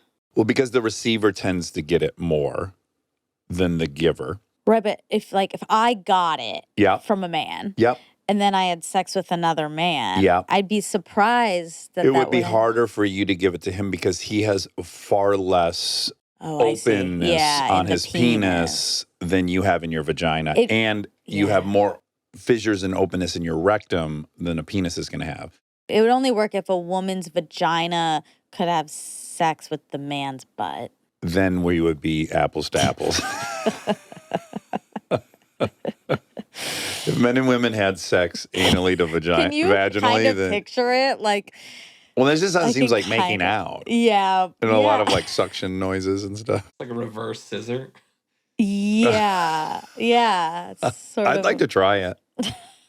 It sounds kind of I guess the kinky. butt, though, it'd be really hard because the butt cheeks, like to really get in there. To Rob's point, you'd have to really sideways scissor. Yeah. Yeah. What's Hi. happening? Who's that? I don't know. Mom? Hello? Lincoln? No, Come good. in. Were you running? Are you okay? Yeah, I'm fine. Oh. Gosh, it's not always bad. Well, when you come, I don't see you and I hear, I did also that's think scary. for a second you I'm were assuming crying. you've come in crying and someone just assaulted you. Now I maybe don't want what I came in here for. 'Cause I was going to tell you I did my bike ride for the first time this month. I'm very proud of myself. I wanted a hug as a reward. Okay, I'm happy to give you one. Oh, where did you ride your bike? If you heard Yeah. come and go. But then isn't that on me? That the only time you guys see me out of breath is when No, bad. no. It's double whammy. You came in to the podcast space, which you don't do often. no, because I got back from my bike ride. I was so proud of myself. On the verge of tears. And I was like, I'm gonna go get a Oh, hug. see, on the verge of tears. In fact, And you are are crying. about to cry. Well, did you ever consider that because you're yelling at me? Seems like maybe we were right the whole time. Concerned with you. I was very proud Where'd of you myself. go? I just went in the park. The hilly park. There's only 8 hills, 10 if you take the 2 bonus. That's too many. Look, it's a lot, but I haven't done it in like almost a month, and I was in a routine because I just copy whatever he does. And I was so disappointed in myself this whole month. Like I just got off the wagon. I was so disappointed in myself, and then this morning I was like, Doing it. I did it, and I came back and I'm just filled with pride. Wow. Oh, That's God. exciting. I want to hug you. Good job, Mom. I haven't ridden my bike ever. You know I don't know how. Look at me. Look at one of these cameras. Come over here and look at that camera. Because Don't make her cry. she's already crying. I know. I don't want her to cry more.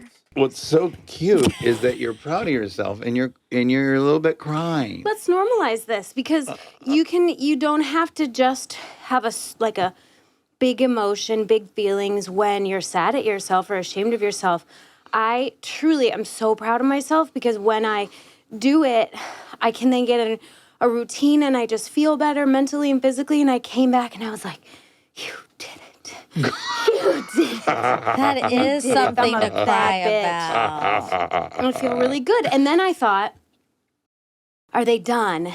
My second thought was, I don't care. My third thought was, be polite and text Rob. My fourth thought was, I'm too impatient to wait for Rob's response after like a nanosecond of waiting for him. I was I'm like, well, he's not glad. there. Because you're Delta's mom. Yeah. And then I thought, you know what? No, I mean, I love your podcast, but I love you guys more. I want to see my friends and I want to tell them that I'm really proud of myself. Yeah, we're proud of you too. We're so Good proud job. of you. It's hard. Those bike rides are hard. They're so hard. They're kind of the hardest They seem workout. too hard. Right? Yeah. And it's also hard when you get out, like I said, out of the habit. They feel so unattainable, like unaccomplishable. It feels like you could have been like Everest, this bike ride. Yeah, 50-50. pretty much the Yeah. same. Yeah, Yeah. but I did it. And Good I'm so proud. job. Because I have to work really late tonight, and I wanted energy, and I just went through a whole thing this morning of like, prepare yourself. Nice, you did it. That's where I am, guys. And then I also thought on the way home. I mean, you can cut all this. No, this is great actually because it's for Eric Topol and it's about longevity. Ding, ding, ding. Doing it This, for you, Eric. This feels now scripted almost. Scripts. Scripts. Are you going to come on Saturday to the meeting? No, I'm going home to visit my mom. Oh, okay. Tomorrow morning. I'll take notes. Take notes. I did send in my proxy. Who, Birdie? No, it's like yeah, The Bertie's 2-year-old that lives across the street? I wish. No, the little like form you have to fill. I filled it out too in case we missed it.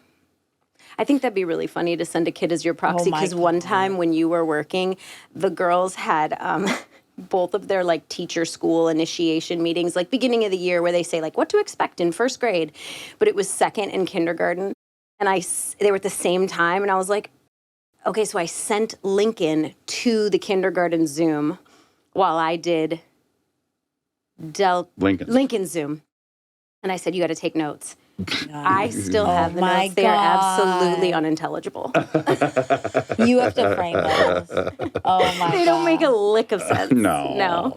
There's no way they could. There's like in second numbers in grade. the letters, Oh my in the God. words. What was the number that she said endlessly? Do you remember she used to say a number over and over again? And Well, she they- wrote you a... They used to think 60 was the highest number, but this was a Mother's Day card. You said, back when she was really little, like 3 maybe, Tell me what you want me to what say you- to Mom and I'll write it. and she said, "Dear Mom, 8, 4, 9, 2, 7, 1, It started repeating. 1, 8, Oh my 2, 5. It was like probably 3 or 4 phone numbers combined. Oh it was my like, God. I don't know, 40 numbers.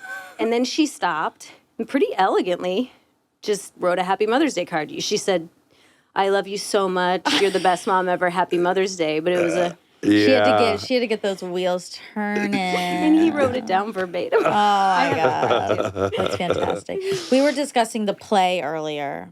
The 2 versions of the play. Alice in Wonderland Alice in Jr. Wonderland Jr. We were talking about, because I don't know if you know, you're a professional actress. Okay, I've heard. Okay. Yeah. And so when you watch the play, Uh-huh. what happens? Do you think I feel bad for the kids that are very highly committed, or do you not? Definitely not feel bad for them. If anything, I'm a little impressed. It's sort of like, how many disruptors can you have on set while maintaining what you know you're there to do? It's good training.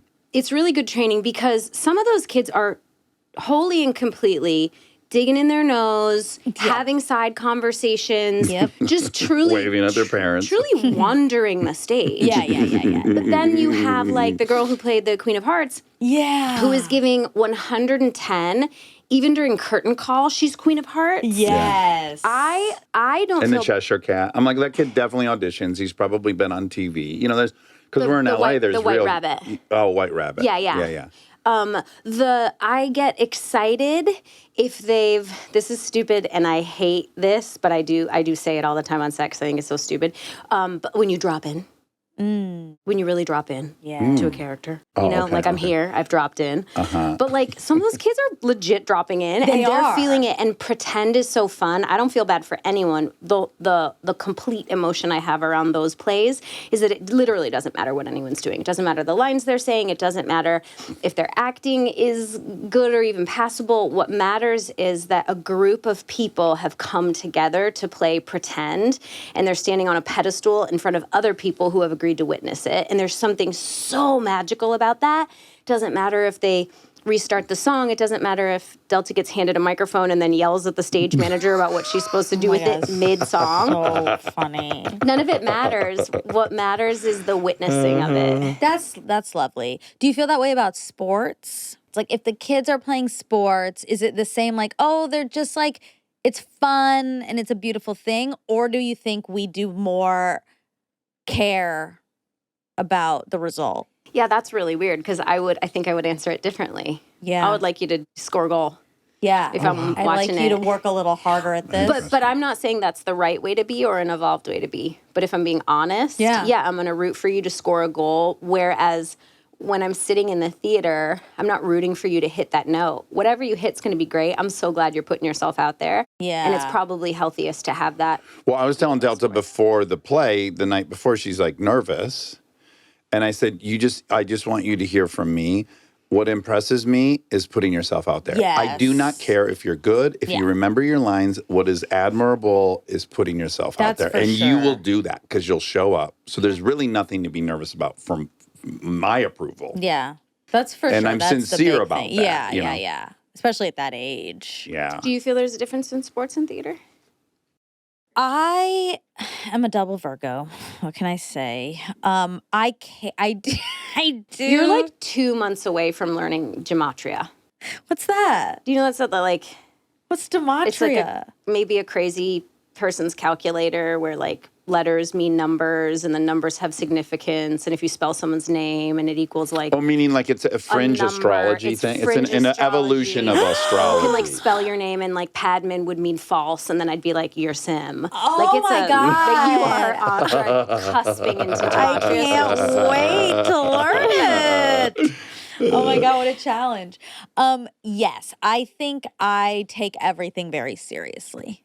So when I'm watching anything, I mean, I'm mainly just laughing because it was just so funny. But yeah, so I am evaluating it like, oh no, these people care a lot and these people don't. And if I were them, I'd be like, why can't everyone just get their shit together and do this, care? Yeah. And I would feel the same way about sports. But I think there's probably not a right and wrong way to witness things. It's like, what's the perspective, the lens you're looking through? You are like such a consummate professional and ambitious woman, like to the letter of the law, in a great way. It's like you're the one that like that Argent puts in their suits to be like, this is a woman who will get stuff done.